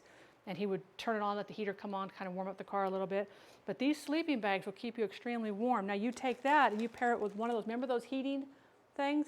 You heat one of those up, drop it into the bottom of this bag, you put your feet in there and put this bag around you. You're going to be quite toasty. You're going to be quite toasty. I can also teach you how to dig a tunnel in the snow and sleep in the snow and be warmer than in your own bed. But that's a different stream. That's a different stream. Food. Now, canned goods I do not carry in my backpack, okay? These are way too heavy. But I do keep them in my car. So, well, not the chili. I took that out to show you the top of the lid. But these soups, yeah, you heat them up to eat them because they taste better when they're warm. But you can eat them right out of the can. And let me tell you, that's going to get you through a day because that's got a lot of fiber. Don't put stuff for snacks and food that are wasteful, that are not going to offer you anything. So I love using things like, brought to you by Cliff protein bars. I love these protein bars.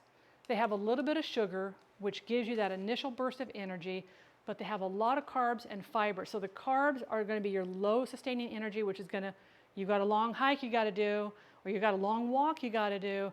You've got to have the energy to do that. So the initial sugars, okay, I'm ready to do this. You get sustained through the carbs, and they have a lot of fiber. That makes you feel full. It doesn't make you feel like you're hungry. So you eat one of these, and usually I only will eat half of one of these and drink some water, and you'll feel full for a long time. So these are an actual great thing. Now, if you buy the ones that have like the chocolate chips, yeah, some of them have chocolate chips and some other stuff in them, and these are things you keep in your car. Yes, they're going to melt. You can still eat them. You may not get this beautiful little bite of chocolate chip in your bite or whatever, but you're not doing this to eat a gourmet meal. You're doing this to get by so you can get to the next, the next destination that you have to do. But these things are a great thing to have in your car. And usually I have in my bag, the rest of them are sitting over there. I have 1, 2, 3, 4, 5, 6, 7. I think I have 8 of these in my bag. And I do carry a couple of these as well, just because it's a different flavor. They don't offer the same nutrition as these. This has more sugar in it, but it's just different on the palate that's inside there. So that's a really important thing inside there. It's something stupid for me. You don't have to put this in your kit, but I can tell you that's pretty lightweight. This is an old seasoning jar, but it's salt and pepper. I have to have salt on things. I am a salt freak, so I have to have no beef tartare, no beef tartare, no beef tartare. But the other thing I keep in there, high protein. I keep my favorite nuts, of course, they're sriracha, my blue diamond nuts. These are great proteins in there. A quick sugar snack. Vitamin C is inside here. I keep a thing of craisins inside here. It is Wild Hair Life So Daily. It is my Phoenix Dew. It's my Phoenix hairdo. I'm wearing it. I'm owning it. The pemmican. There's graffiti on lots of outhouse. Oh, there's lots of. Yeah. So I don't know if you guys know this. So as you know, in our bodies, if you are reduced down to your basic element, you have magnesium, calcium, you have all these minerals, copper, zinc. But the only way you get salt is by eating. Salt does not naturally reproduce in our bodies in any shape or form. That's why we crave it, because we sweat it out. So we have to actually intake salt. So those are, by the way, the flashlight didn't hit the floor. The flashlight did not hit the floor. I am so proud of that. That is absolutely fantastic. So the sleeping bags. But there's one other thing I want you guys to think of inside your, if you don't keep it in your go kit, keep it in your car. If you have to abandon your vehicle, you can always throw it in your kit or throw it in your, I bathe in salt every day to refresh my intake. I love salt. I have a Himalayan salt lamp over there that someday will have to be replaced because I'll probably lick it down to just the bulb. I love salt. I absolutely love salt. My blood pressure probably doesn't love it as much. I like salt. So one of the things you have to think of is, and then I want to talk a little bit. Ow! I have a cramp in my toe. Okay. Ow! That hurts. I gotta stand on my foot. Okay, I'm just gonna stand on one leg right now. I look like a stork. And I want to talk about what we went through with the big fire. In an emergency, you are under an extreme amount of mental stress. It's not so much physical at this point. It's all mental. Now, if you have young children, I think it's even worse because you are now worried, maybe not as much for your own safety, because we naturally as human beings tend to put others first. And sometimes that's healthy and sometimes that's not, but that's a different case scenario. But we're worried about our husband or our wife, our mother, father, grandparents, sons, daughters, and that type of thing. So by doing this, it's not just about getting these items and throwing it into a bag and sticking it in your car. You have to understand that what happens if the emergency happens? What do you do? And you have to practice. And as you practice things, so when we did the fire, oh wait, one other thing in the bag I want to add in. So, and then I'm going to get back to the fire of 2020. So in your kit, this is all for, and remember, right now our brains are in hyperdrive, trying to figure out, what do we do? Okay, I've got all my stuff. What do I need first? What do we do? What do we do? What do we do? Stop. Stop thinking about what you need. Just breathe. Just literally take a moment, take a full minute and just breathe. And now think, am I okay? Am I hurt? Am I bleeding? Start to assess. These are all very critical things we have to do. The worst thing you want to do is either A, jump out of your car, like, oh my God, I've got to get going, grabbing your bag, and you might have a broken bone. You might not even know it. So you want to make sure that you are mentally prepared. And how do we get mentally prepared? We practice. We practice, we practice, we practice. You don't have to practice every day, but do you know that I do? I practice every day, mentally. So particularly, it's really, and for me, I find it fun now, is if I'm in a new area, and I'm not talking about streets that I know, where I know everything's at, but I'm driving down to Southern California, and I'm heading down the I-5, and I've just left Oregon, and I've just passed Wairika, and the agricultural check station, and there's not much until you start getting into the Shasta area. The emergency happens right now. What do I do? Where do I go? What do I see? Where do I secure myself? And you start thinking, and even in big cities, the earthquake just happened, or maybe it's a tsunami. You know, we had a huge tsunami here in Oregon in 1952. If somebody's from Oregon and remembers that big tsunami we had, and it wiped out our coastline and even went down as far as, was it Red Bluff? Red Bluff, California? I can't even remember on there. But yes, Hungry Wolf, there's always time. There's always time. If your car is on fire and you're thinking, holy crap, it's like, stop, just take one deep breath, let it out, go. And you're going to clear your brain a little bit, enough to think about it, particularly if you're injured.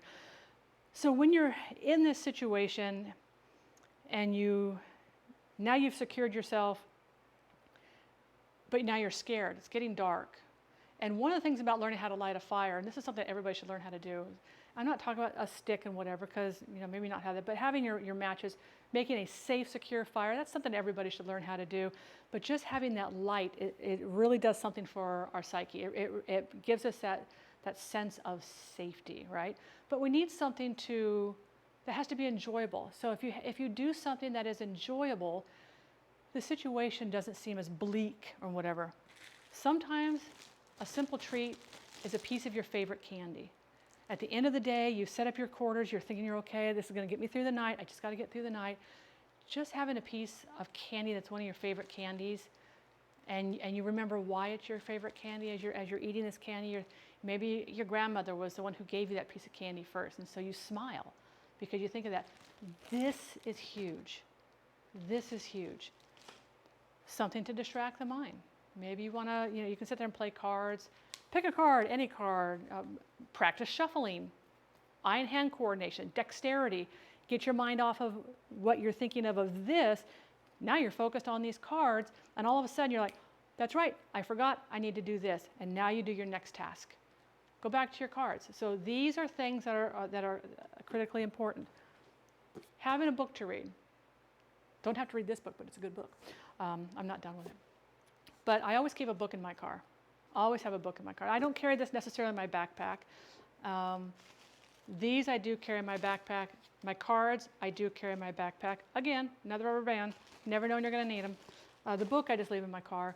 But I was trapped on a freeway because it was a horrible fatal. And I was like 4 cars behind from where it happened. And we all came up to it, of course. They had it all shut down and closed. He was in front of us, shutting down the freeway. And I'm like, oh, no, please. And, of course, Southern California, thousands of cars are behind me. And we're on a bridge. We're on an overpass. They can't just turn us around because between our side and the other side is a gap. We sat there for 4 hours. Sanity saver was having a book in my car. So definitely have a book in your car.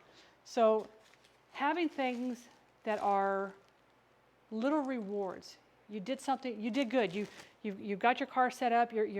Maybe it's sprinkling outside. I've got extra water going in my umbrella, so I've got my extra water to drink and whatever. But now I've got something, I treat myself. You don't suck these all day long. These are a treat. These are a reward. Set myself a task. I don't want to do this. I'm scared. Okay, just break it down into your small tasks. What do you have to do first to secure yourself? What is your next task? If you look at the whole situation at once, it's daunting. It's terrifying. It's scary. Break it down into small chunks. Any task you do in life, if you try to take on the whole task at once, chances are you're not going to get the task done. If you do the task, you're going to hate the task, or the task is not going to be done to the standards that you know you could have done it had you done it right. And a lot of times that is just by breaking it down into smaller portions that make them more manageable. Manageable not only to do, but manageable mentally. Eva, a lot of this comes with my training through Oregon State University. A lot of this is through my dad, who was a search and rescue. He worked for the Sheriff's Department, and the last 12 years of his career, he was search and rescue. And some of it's experience on things that I have gone through. So like this fire, so think about it. So one of the biggest fears that people have is a fire. And there's stuff on there from FEMA. One of the neat checklists, and like I said, I will have this all in my Discord. So if you guys aren't part of the Discord, this is by FEMA. So this is recommended items to include in a basic emergency supply kit, and they list them all down. You can check them off. So it's just that. We've broken it down very simple. I showed you how to start off very simple. First aid kit, gloves, a flashlight, some water, and a snack. Those 5 things right there are your basic, emergency kit that you can actually have. All this comes in, and you can start laying it out on a table. Oh, I want to take that. Oh, you know what? We live in a place where there's a lot of water. There might be flooding. So maybe you put a pair of those, what are they called? It's not rain boots, but they're those boots that people put on. They're all rubber. They're 100% rubber. There's a name for those. I want to say Sloggers, but that's a brand. Wellies. Thank you, Spank My Betty. Wellies, that's it.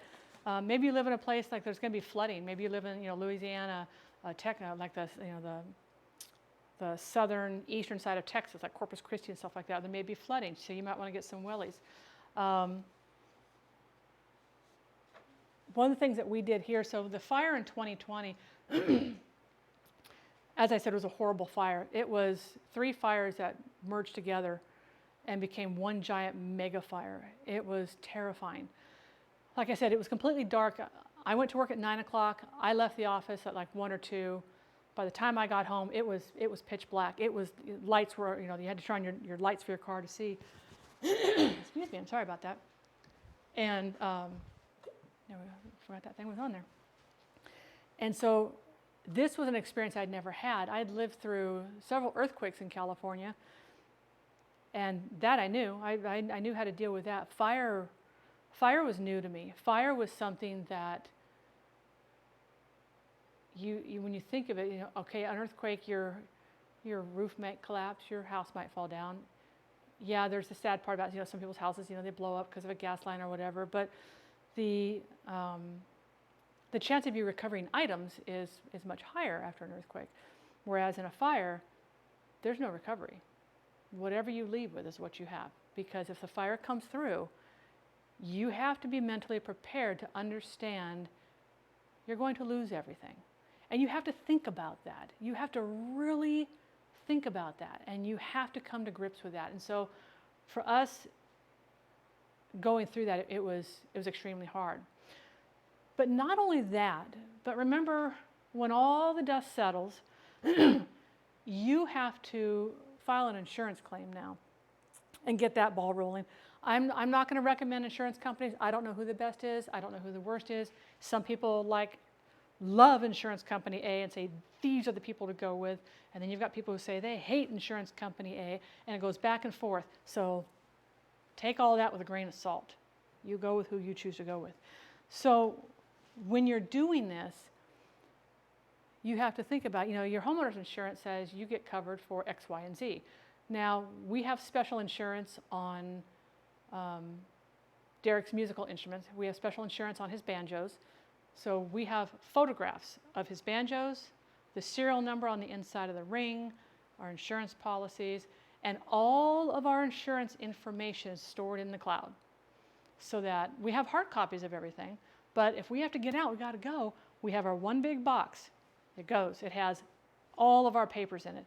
Everything is in that box. But if we're not home and something happens, I have ways of accessing all that information. Yeah, so what's really neat, now if you guys are a member of Amazon Prime will take all the photos on your phone and store them in Amazon Photos for free. No limit. That is a wonderful thing for me, is I'm able to have all those photos on there stored. So what I did is I went through, because your homeowner's insurance, it says, okay, we're going to cover X for building and structures and X for whatever's in your home. That's going to cover your TVs, your computers, your furniture, your clothes.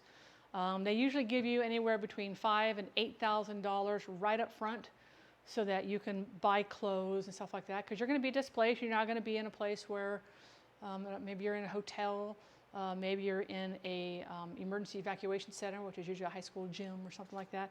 So they usually pay out X amount right away. So for us, it was this terrifying thought of, and so we learned from it, because when all was said and done, we had my car loaded, so we had our bug out bags in there. We were on stage 2 alert for 4 days because the fire kept growing. Hey, Red Glow, how are you? It's good to see you. Thanks for coming in today. I appreciate that. And we weren't sure. We were watching the orange get brighter and brighter, so we knew that the fire was coming. It was coming our way. And I have one mountain between me and what was going on back over there. So we know that the fire is going to climb up, and it slows as it travels down. But if it hit this prairie grass, man, that was going to be all over. And it was like, this is pretty scary. This is pretty intense. On day 4, and we have a very well insulated house. We didn't open up, all the doors and windows were shut, everything. It was day 3. We were like, man, why is the smell of smoke getting stronger? Now we knew, and it was dark. It was still dark outside. I mean, it was weird how dark it was outside. The vents in the bathrooms, you usually have these air vents above the bathrooms. So we put a towel over them, and then we put plastic wrap, and we taped them with duct tape all the way around, because through those natural vents that naturally go back and forth, so the bathrooms, our laundry room, we had to tape them, because day 5 at 2 o'clock in the morning, all of our smoke alarms went off. Our smoke and fire alarms went off. That's a panicking sensation. And they are loud. I know they're loud for a reason, but good night, they were loud. And so hello, Texan Space Agency. Howdy to you. How are you today? Nice to see you. And so we're in a panic because we're thinking that something is burning between the roof and the insulation, or sometimes up there's burning, smoke is coming in the house that way. And you could see the haze in the house. And we were like, this is it. This is it. We have to go. We're going to lose it all. And all it was for us, thank goodness, was the smoke had, there's parts per million. You can go into the air quality index page, and normally on a day of, let's say, high pollen, your parts per million, like 65 per million. We got up to like 1,200. It was hazardous, absolutely hazardous to breathe. And we're in our house, and it was starting to get hazy inside our house. So where we messed up was we had an alternative that we didn't take advantage of, because the day one of the fires, when they came through here, time to dip out, start my own stream. Oh, thank you, Hungry Wolf, for coming. I appreciate that. I hope you have a great stream today. Do take care. I really do appreciate you coming in. So what we should have done that we didn't do is that inside the garage was my car packed and our big truck packed. But day one, even though the smoke was bad, it wasn't the worst of the smoke. It was bad. You'd start coughing the minute you went outside. But we should have put our masks on, and we should have pulled that truck out and pulled it up to our trailer, uncovered our trailer, hooked that truck up to the trailer, loaded the trailer. We could have gotten out like that and had a lot of stuff on there. Bye, Maya. Thanks for coming in today. Yeah, we do. We need more awareness on emergency prepping, and that's something I want. We're going to talk about, like regular big prepping and small prepping, and I'm happy to do this for other streamers. I'm happy to put something together for anybody who wants to do something like this. You let me know. I am happy to help out. Happy to help out. So yeah, we could have loaded up our trailer, filled it up with water, because here's the thing: is that by the next morning, every hotel on the coast was completely filled. There's a big casino down in Southern Oregon, completely filled. Their campsites were filled. Everything was filling up around here because, and not to mention all the animals. We were taking animals. They took all the animals to the fairgrounds. They had to evacuate the fairgrounds, so they had to take all those animals and find places to put them. So it was quite a scary event over there. Yeah, let me know. Like I said, I'm happy to help out or do that. Twitch 911, don't screw yourself. Hey, that's not a bad idea. That's not a bad idea. One of my email addresses has 411 in it, and I always told people, if you need information, because back in the day, remember you'd pick up the phone and you would dial 411 information, and you could say, yeah, where's the closest such and they would tell you, which I thought was kind of cool. But I love the whole 411 type thing. So yeah, that was pretty scary because we weren't sure what was going to actually happen. But if you're aware of it, so insofar as like the insurance companies, going through and they're only going to pay, they don't know what's in your house, because tomorrow maybe you buy a brand new big screen TV tomorrow. They don't care. They're only going to cover you X and Y. So what I did for my records in my head was, when we knew that we were getting very close to have to go, and thank goodness we didn't have to. They never put us. It's always, remember I told you, it's 1, be ready, 2, get set, 3, go, go, go. We never got to the go, go, go stage, which I am so grateful for. We had a shift in the wind too, which kind of helped for 2 days, and then it came back in. But I took my cell phone. Now cell phones, when they take a picture, they timestamp, everything's timestamped on your cell phone, right? So I went through and I took a picture and I held it up sideways, took a picture of all my specialty cookbooks over there. Because I'm not going to remember them all after the fact. If something had happened and the house had gone down, I'm going to remember some of them, but I'm not going to remember all of them. So I took a picture of my cookbooks. I took a picture of some artwork that we have. It's non-replaceable artwork, but I wanted pictures of it so that if I could find it elsewhere, I remembered what they were. I took pictures of, I had like all my good jewelry in one of the bags to go in the car, but of all my silly jewelry, my silly fun jewelry, I took pictures of all this stuff. And it's good to have a record of things in your house because you're not going to remember it. Take a picture of your clothes. Oh, that's right, I did have a black jacket. Or, oh, I couldn't remember if I had a navy blue jacket or not. And I do, I remember that, wearing that a lot or whatever. So take pictures of these things because it's going to help you later when you file your claim of what you need. And that's an important thing to actually remember. This is kind of stuff they should be teaching in schools. And I agree with you 100% on that, Spank My Betty. And the other thing is to teach kids how to be ready for an emergency. So if you have children, they need to have their own emergency go bag. They need to have their food and snacks in that they like. They need to have things, and always a toy or something like that. And maybe for your kids, and you cycle this through every 6 months, and you put this on your list with your stuff, because kids, they change and grow. But maybe it's a toy and it's wrapped in their go bag. Because think about how scary it is for a kid. They don't understand. All they see is mom and dad are freaking out, throwing stuff in a car, and they have no clue what's going on. And they may start crying, they may be upset and whatever, and everybody knows how to deal with their children. Excuse me. But having a little toy wrapped up in their bag, so when you get to someplace and settled, might be a hotel room if you're lucky enough to get that. Maybe it's in the car, you guys all have to sleep in the car. There's a treat in there for them. There's something fun in there for them that makes it to where it's not scary. Oh, by the way, I know we're camping in the car and it seems like we're scary, but there might be a surprise in the bottom of your bag. So that's a fun thing to actually do. And actually, teach your kids and stuff like that. So 12 ways to prepare. We're breaking this down into 12 easy things. So one of the things is on your phone, check with your local county sheriff's department. Check with your local Mr. Slothman, gifting a sub to Chef Eva B. Thank you so much for that, Chef Eva B. You now have access to those fun emotes, and that's a very nice thing for you to do, Mr. Slothman. Thank you, thank you, thank you. So sign up for alerts. So there's a lot of times you can register your phone number with your county fire department, your county sheriff's department. So if there's an emergency, I'm not going to know if there's a train crash up there unless I get an alert on my phone. Because if an alert like that, so we were getting fire alerts. We knew how close things were getting. So that is something that do check with your local emergency things.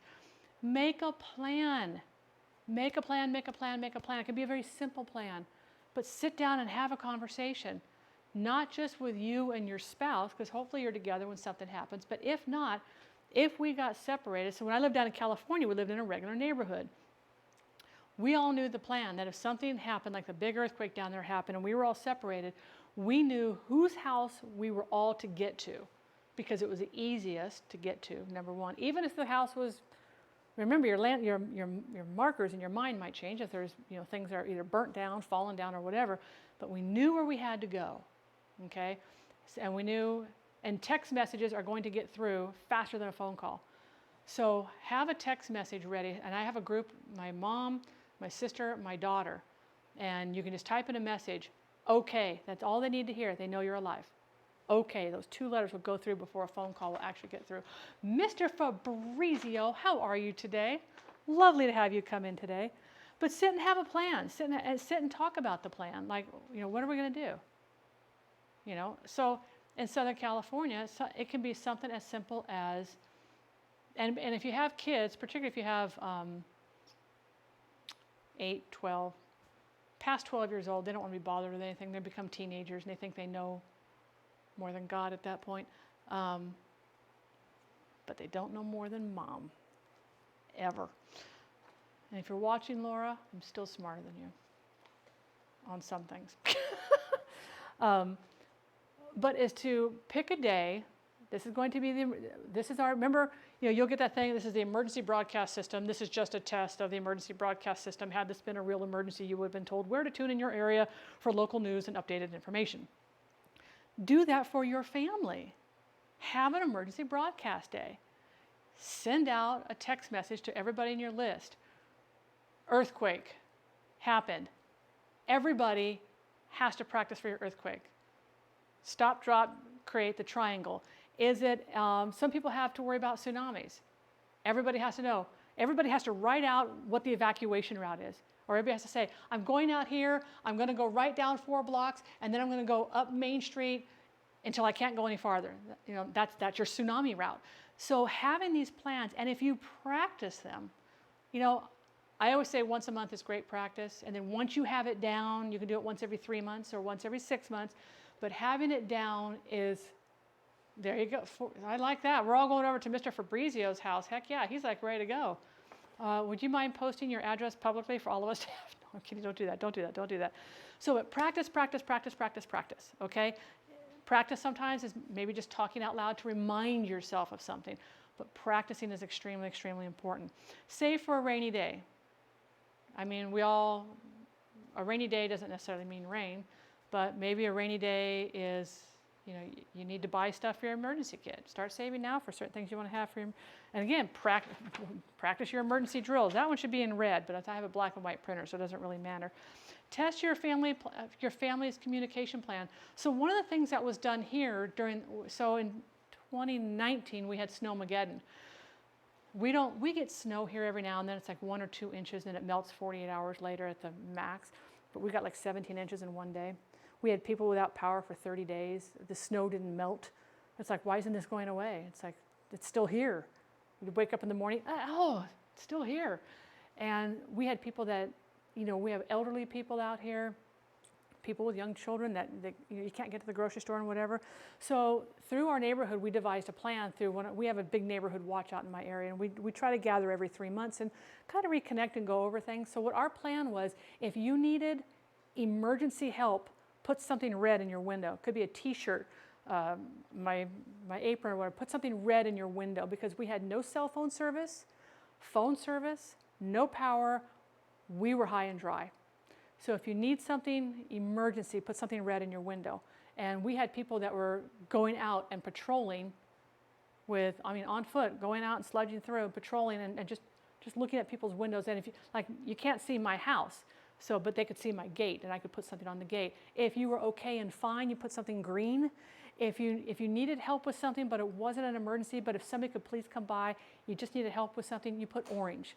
And orange was like, hey, my refrigerator fell over, and I'd like to be able to pick it up because I know there's stuff in there I could still use, but I can't lift it, that type of thing.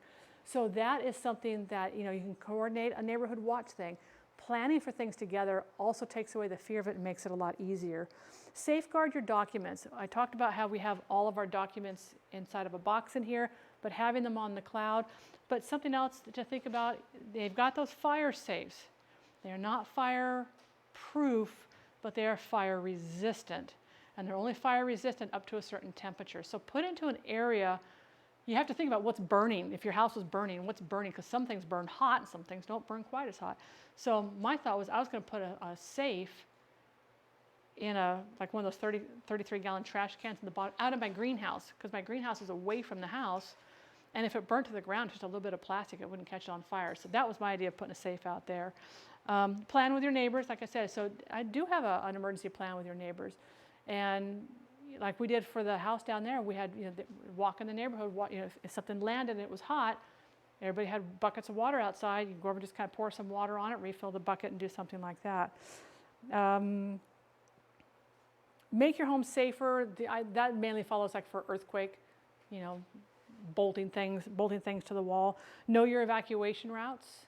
This is not just for tsunamis. So remember I told you that if a sinkhole opened up on the main drag or the train crash, I have to know my escape routes. For me, that's going to be the BLM roads, the Bureau of Land Management roads. So I have a map to know I can get out of town going a different route.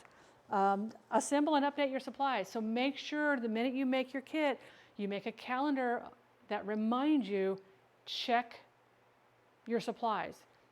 Check and change medication. Check and change food. Make sure that, because sometimes, particularly kids, will love to get into these kits and eat the snacks. Next thing you know, you don't have any snacks. So you definitely want to have access, and make sure that your food and your medication is up to date. And get involved in your community. Neighborhood watch doesn't necessarily have to be about, bad people coming in the area. If you've got, transients coming in or whatever, it can just be about emergency planning and having a way of getting in contact with people, like the signals that they had developed for here, and document and insure the property. Call your insurance company. When was the last time anybody of you checked your insurance policy on your house or your apartment? They have homeowners insurance policies for apartments.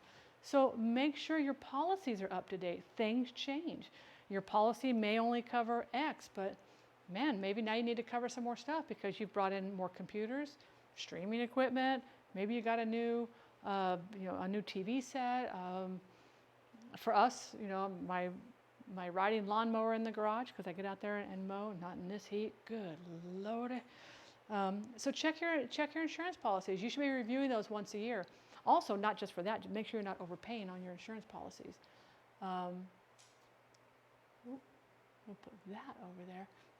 So these are just the things that I have in, something I did not touch on. Boop, boop. I'm going to put this over here. I could put some of this stuff back over here. Does anybody have questions on any of the things that I have in my kit? Or, it wasn't the flashlight, but it was the radio, and I did catch it because that would have sucked if that one had hit the ground. Does anybody have questions on what I have in my kit, why I have it in my kit? I always like to make sure that if people aren't, clear on something, I want to make sure that it's very clear for you. So, emergency go kits, right? So remember I told you, mom, dad, 2 kids. There better be 4 go kits, right? Mom, dad, both kids. Each kid should have their own go kit. And again, it's to their needs. And like I said, if you have something to do with medication, check with your local health provider on medication and stuff like that. But this is another go kit. So this go kit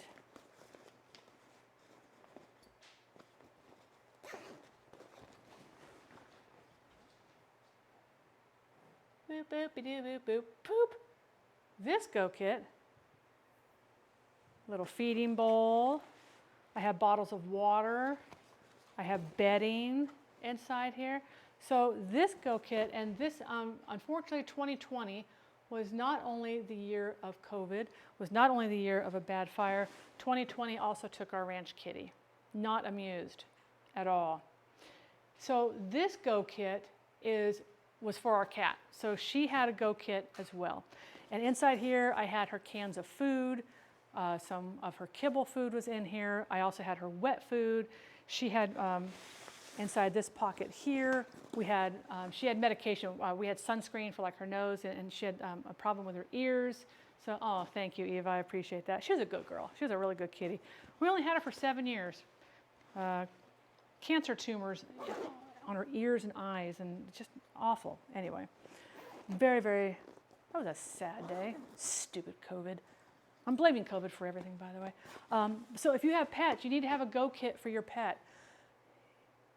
I was amazed when I went into the grocery store after the Snowmageddon, and we had, hi Aspie, how are you? And thank you for that, I appreciate that.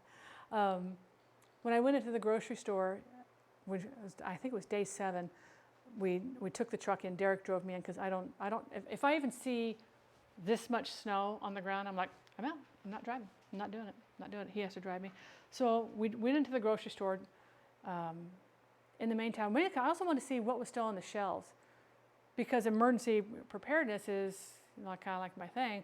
Now, the only thing I couldn't have is I don't get like fresh fruits and vegetables, but we talked about if you grow it and pick it, go to a U-Pick place or whatever, and you're getting those vegetables and you're processing them right away and canning them, they're great. Fruits and vegetables in your grocery store have already lost upwards of 50% of their nutrition because they've been shipped and they've been in a truck and a train or whatever, coming over, so they don't have as much. But when we went into the grocery store, I was absolutely blown away that potato chips, cookies, and crackers were off the shelves and gone, and so was all the pet food, which means nobody had a contingency plan for their pets. So, hey, Kanara, I'm just on a quick break from work. I'm so glad you came over and said hi on your break, Aspie. I hope your work day is going very good for you. I hope it's a calm day, and you're getting lots of good stuff done. See you later. And by the way, Culinary Rewind is going to be on RTG tonight. So 6 o'clock? 6 o'clock my time? Yes, 6 o'clock Pacific Daylight Time. I had to double check to make sure I didn't say I was... I'm glad you checked that there, Blue. I'm glad you checked that. always want to make sure and double check what you're sharing over the internet, right? So going in there and seeing that all the dog food and cat food, bags were gone, canned food was gone, was something that I think was an eye-opener for a lot of people, that you think you have enough food. And maybe you do. Maybe you have enough food for a few days. But when these days drug on, to be weeks and weeks. It was like our grocery stores, they had to chain the refrigerated section, the doors, they had to chain them shut because they'd lost power. And they can't sell anything in the refrigerated section. So all the meats, all the frozen foods in all the grocery stores had to be discarded and thrown away. So it was a huge thing. And we were fine. We had food. We didn't suffer at all. We had to break into one of my freeze-dried stashes. I don't remember what it was for either. For meat, I think of something. I think it's because I was craving. I wanted pork. I didn't have any, and so we had our big chest freezer. And if you have a chest freezer and it's not full, and you think, well, the more full it is, it'll stay colder longer. But if you're thinking, Kanara, I can't afford to fill that with meat to keep it cold. No, you can. But you got jugs of water you can fill it with, and those jugs of water will keep it cold. So if you've got those plastic containers, if you're buying like gallons of milk or the half gallons of milk in the plastic containers, rinse them out really, really good, soap, water, clean them, and then fill them with water and then put them in those freezers. And you can line your freezer all the way around with these jugs. And then if you need room, okay, maybe now you bought that chicken, you need room to put that chicken, you take out 2 jugs, you put in your chicken, you got drinking water. Because we had to worry about our well freezing. And with no power, we can't get well water pumped. We have a holding tank, but without power, we can't fill the holding tank, can't have water here in the house. I got water in these frozen jugs. So all this different, back and forth things. Usually, as you think of one thing, it will lead to another, and lead to another, and lead to another. And yes, you can go absolutely bonkers overboard with this stuff. But for me, it's about getting it into a pack that I can throw over my shoulder and I can get out with, either out of my car, out of my house, and with the stuff that's inside there. Is it going to be comfortable? No. Is it going to be inconvenient? Heck yeah. I keep a blanket in my car. Blanket not only for warmth, can also be rolled up, can be used as a pillow. If maybe you're with other people are in your car with you, it can be used as a stretcher. So I do carry a blanket in my car.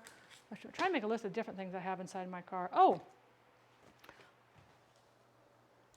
binoculars. One, they're fun to use. Hey, what's my neighbor doing? No, I don't do that.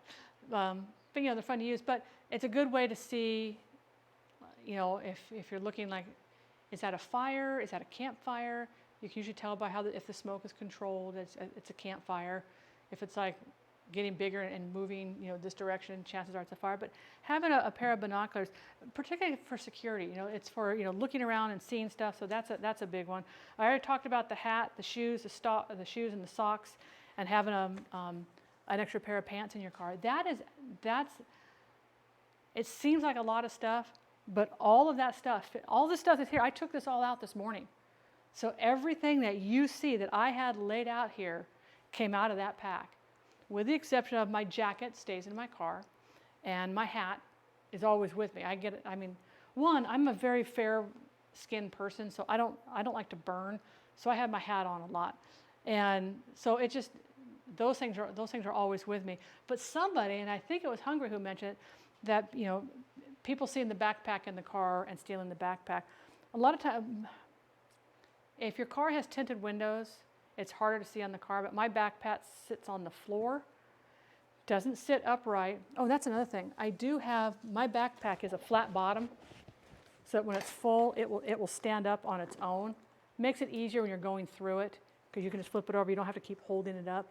You can get through it easier. Things that I have to get to right away, I have it here. My maps, it's a pocket like this. My maps go in here. My knife stays in here. Money gets rolled up in the tube inside there. Oh, my emergency masks stay in here. Maybe all of a sudden you need access to that mask. I don't want to pull out all these baggies to get to my emergency mask. So these two things, and these are all flat things that can go inside here. So those are the things that stay inside and then all the baggies are compartmentalized. So I know this is my tool bag. This is maybe a personal hygiene bag. Maybe I've been sweating a lot or whatever. Emergency I've got my, what do you call this darn thing here? First aid kit. There we go. Couldn't think what the name of it was. All my snacks. I usually have my snacks kind of like stuffed wherever they can fit. These little type of things, wherever you have it, you can usually always fit one of these in somewhere. Even if you have to bend it a little bit, it's not going to hurt it. It's not going to break it. Hey, Anteater Butters. Anteater Butters. I still like that name. It's a fun name. So that's the stuff that I have in my go bag. Like I said, it's mainly built for my area. Like I said, the ball of colored yarn. So that if my car in the middle of someplace is my camp and I have to scout outwards, I'm not a hunter. I do have a rifle, but I don't carry it with me all the time. But this way I can find my way back to my car because I can put little pieces of colored string, yarn or whatever on twigs or branches or bushes or whatever. And because once you walk 10, 15 feet from your car and you think, oh, my car's right behind me, chances are it's not. We tend to walk in circles. Whichever foot, I'm going to get this wrong, whichever is your lead foot is the circle you will walk in.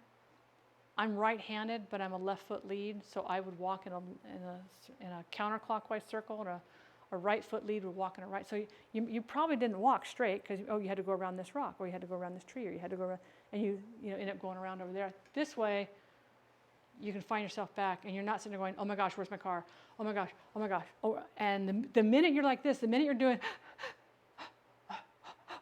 the minute you start doing that, the minute you start catching your breath, the minute you start going, and you start doing that weird pant in the back of your throat, you're no longer thinking. You are now reacting. And the minute you stop thinking is when you get hurt. It's when you get lost.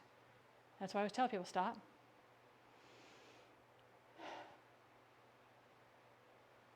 There's my colored yarn. Okay, where's my next? There's the next colored yarn. So now you're in the thinking process. And by thinking, it causes you to move forwards in the situation. Forwards mentally, forwards physically, but it causes you to move forwards rather than panic, because when we panic, it's fight or flight. And that's just the way it is. You'll see people come out of anesthesia, and some of them come out, and we've seen all the videos of people saying the funniest things because they're under anesthesia, or they come out fighting. They come out swinging or punching.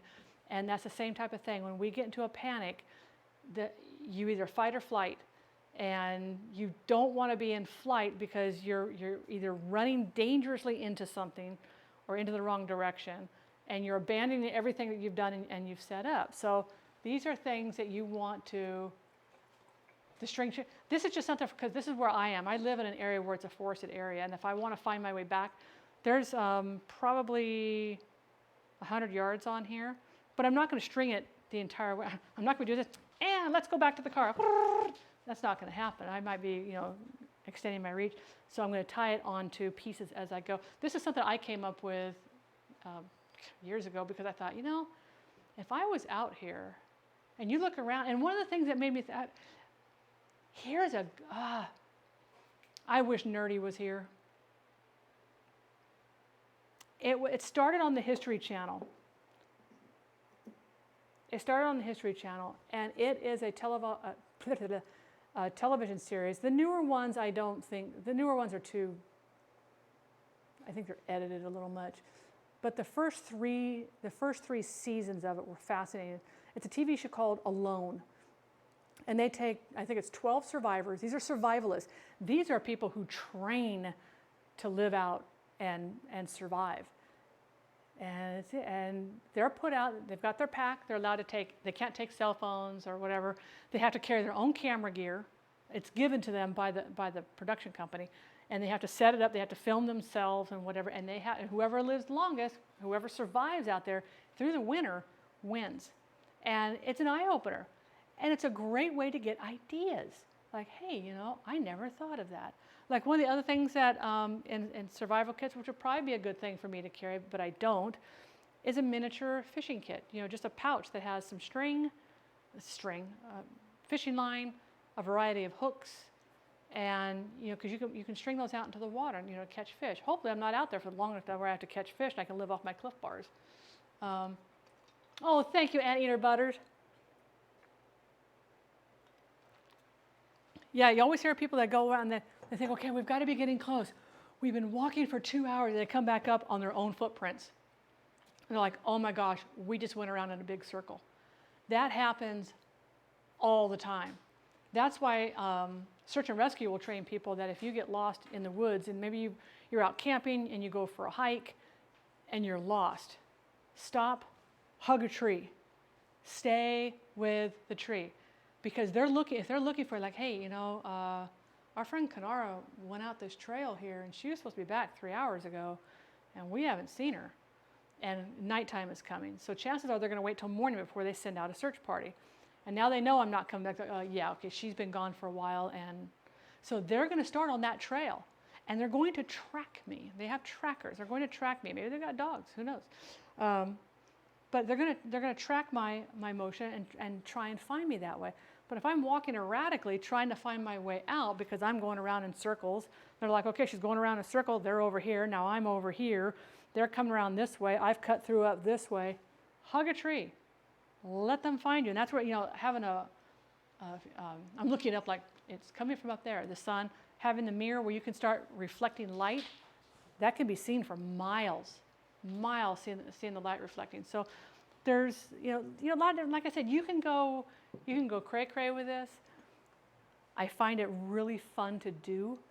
It's kind of one of those things where you challenge your brain, like, could I actually do it?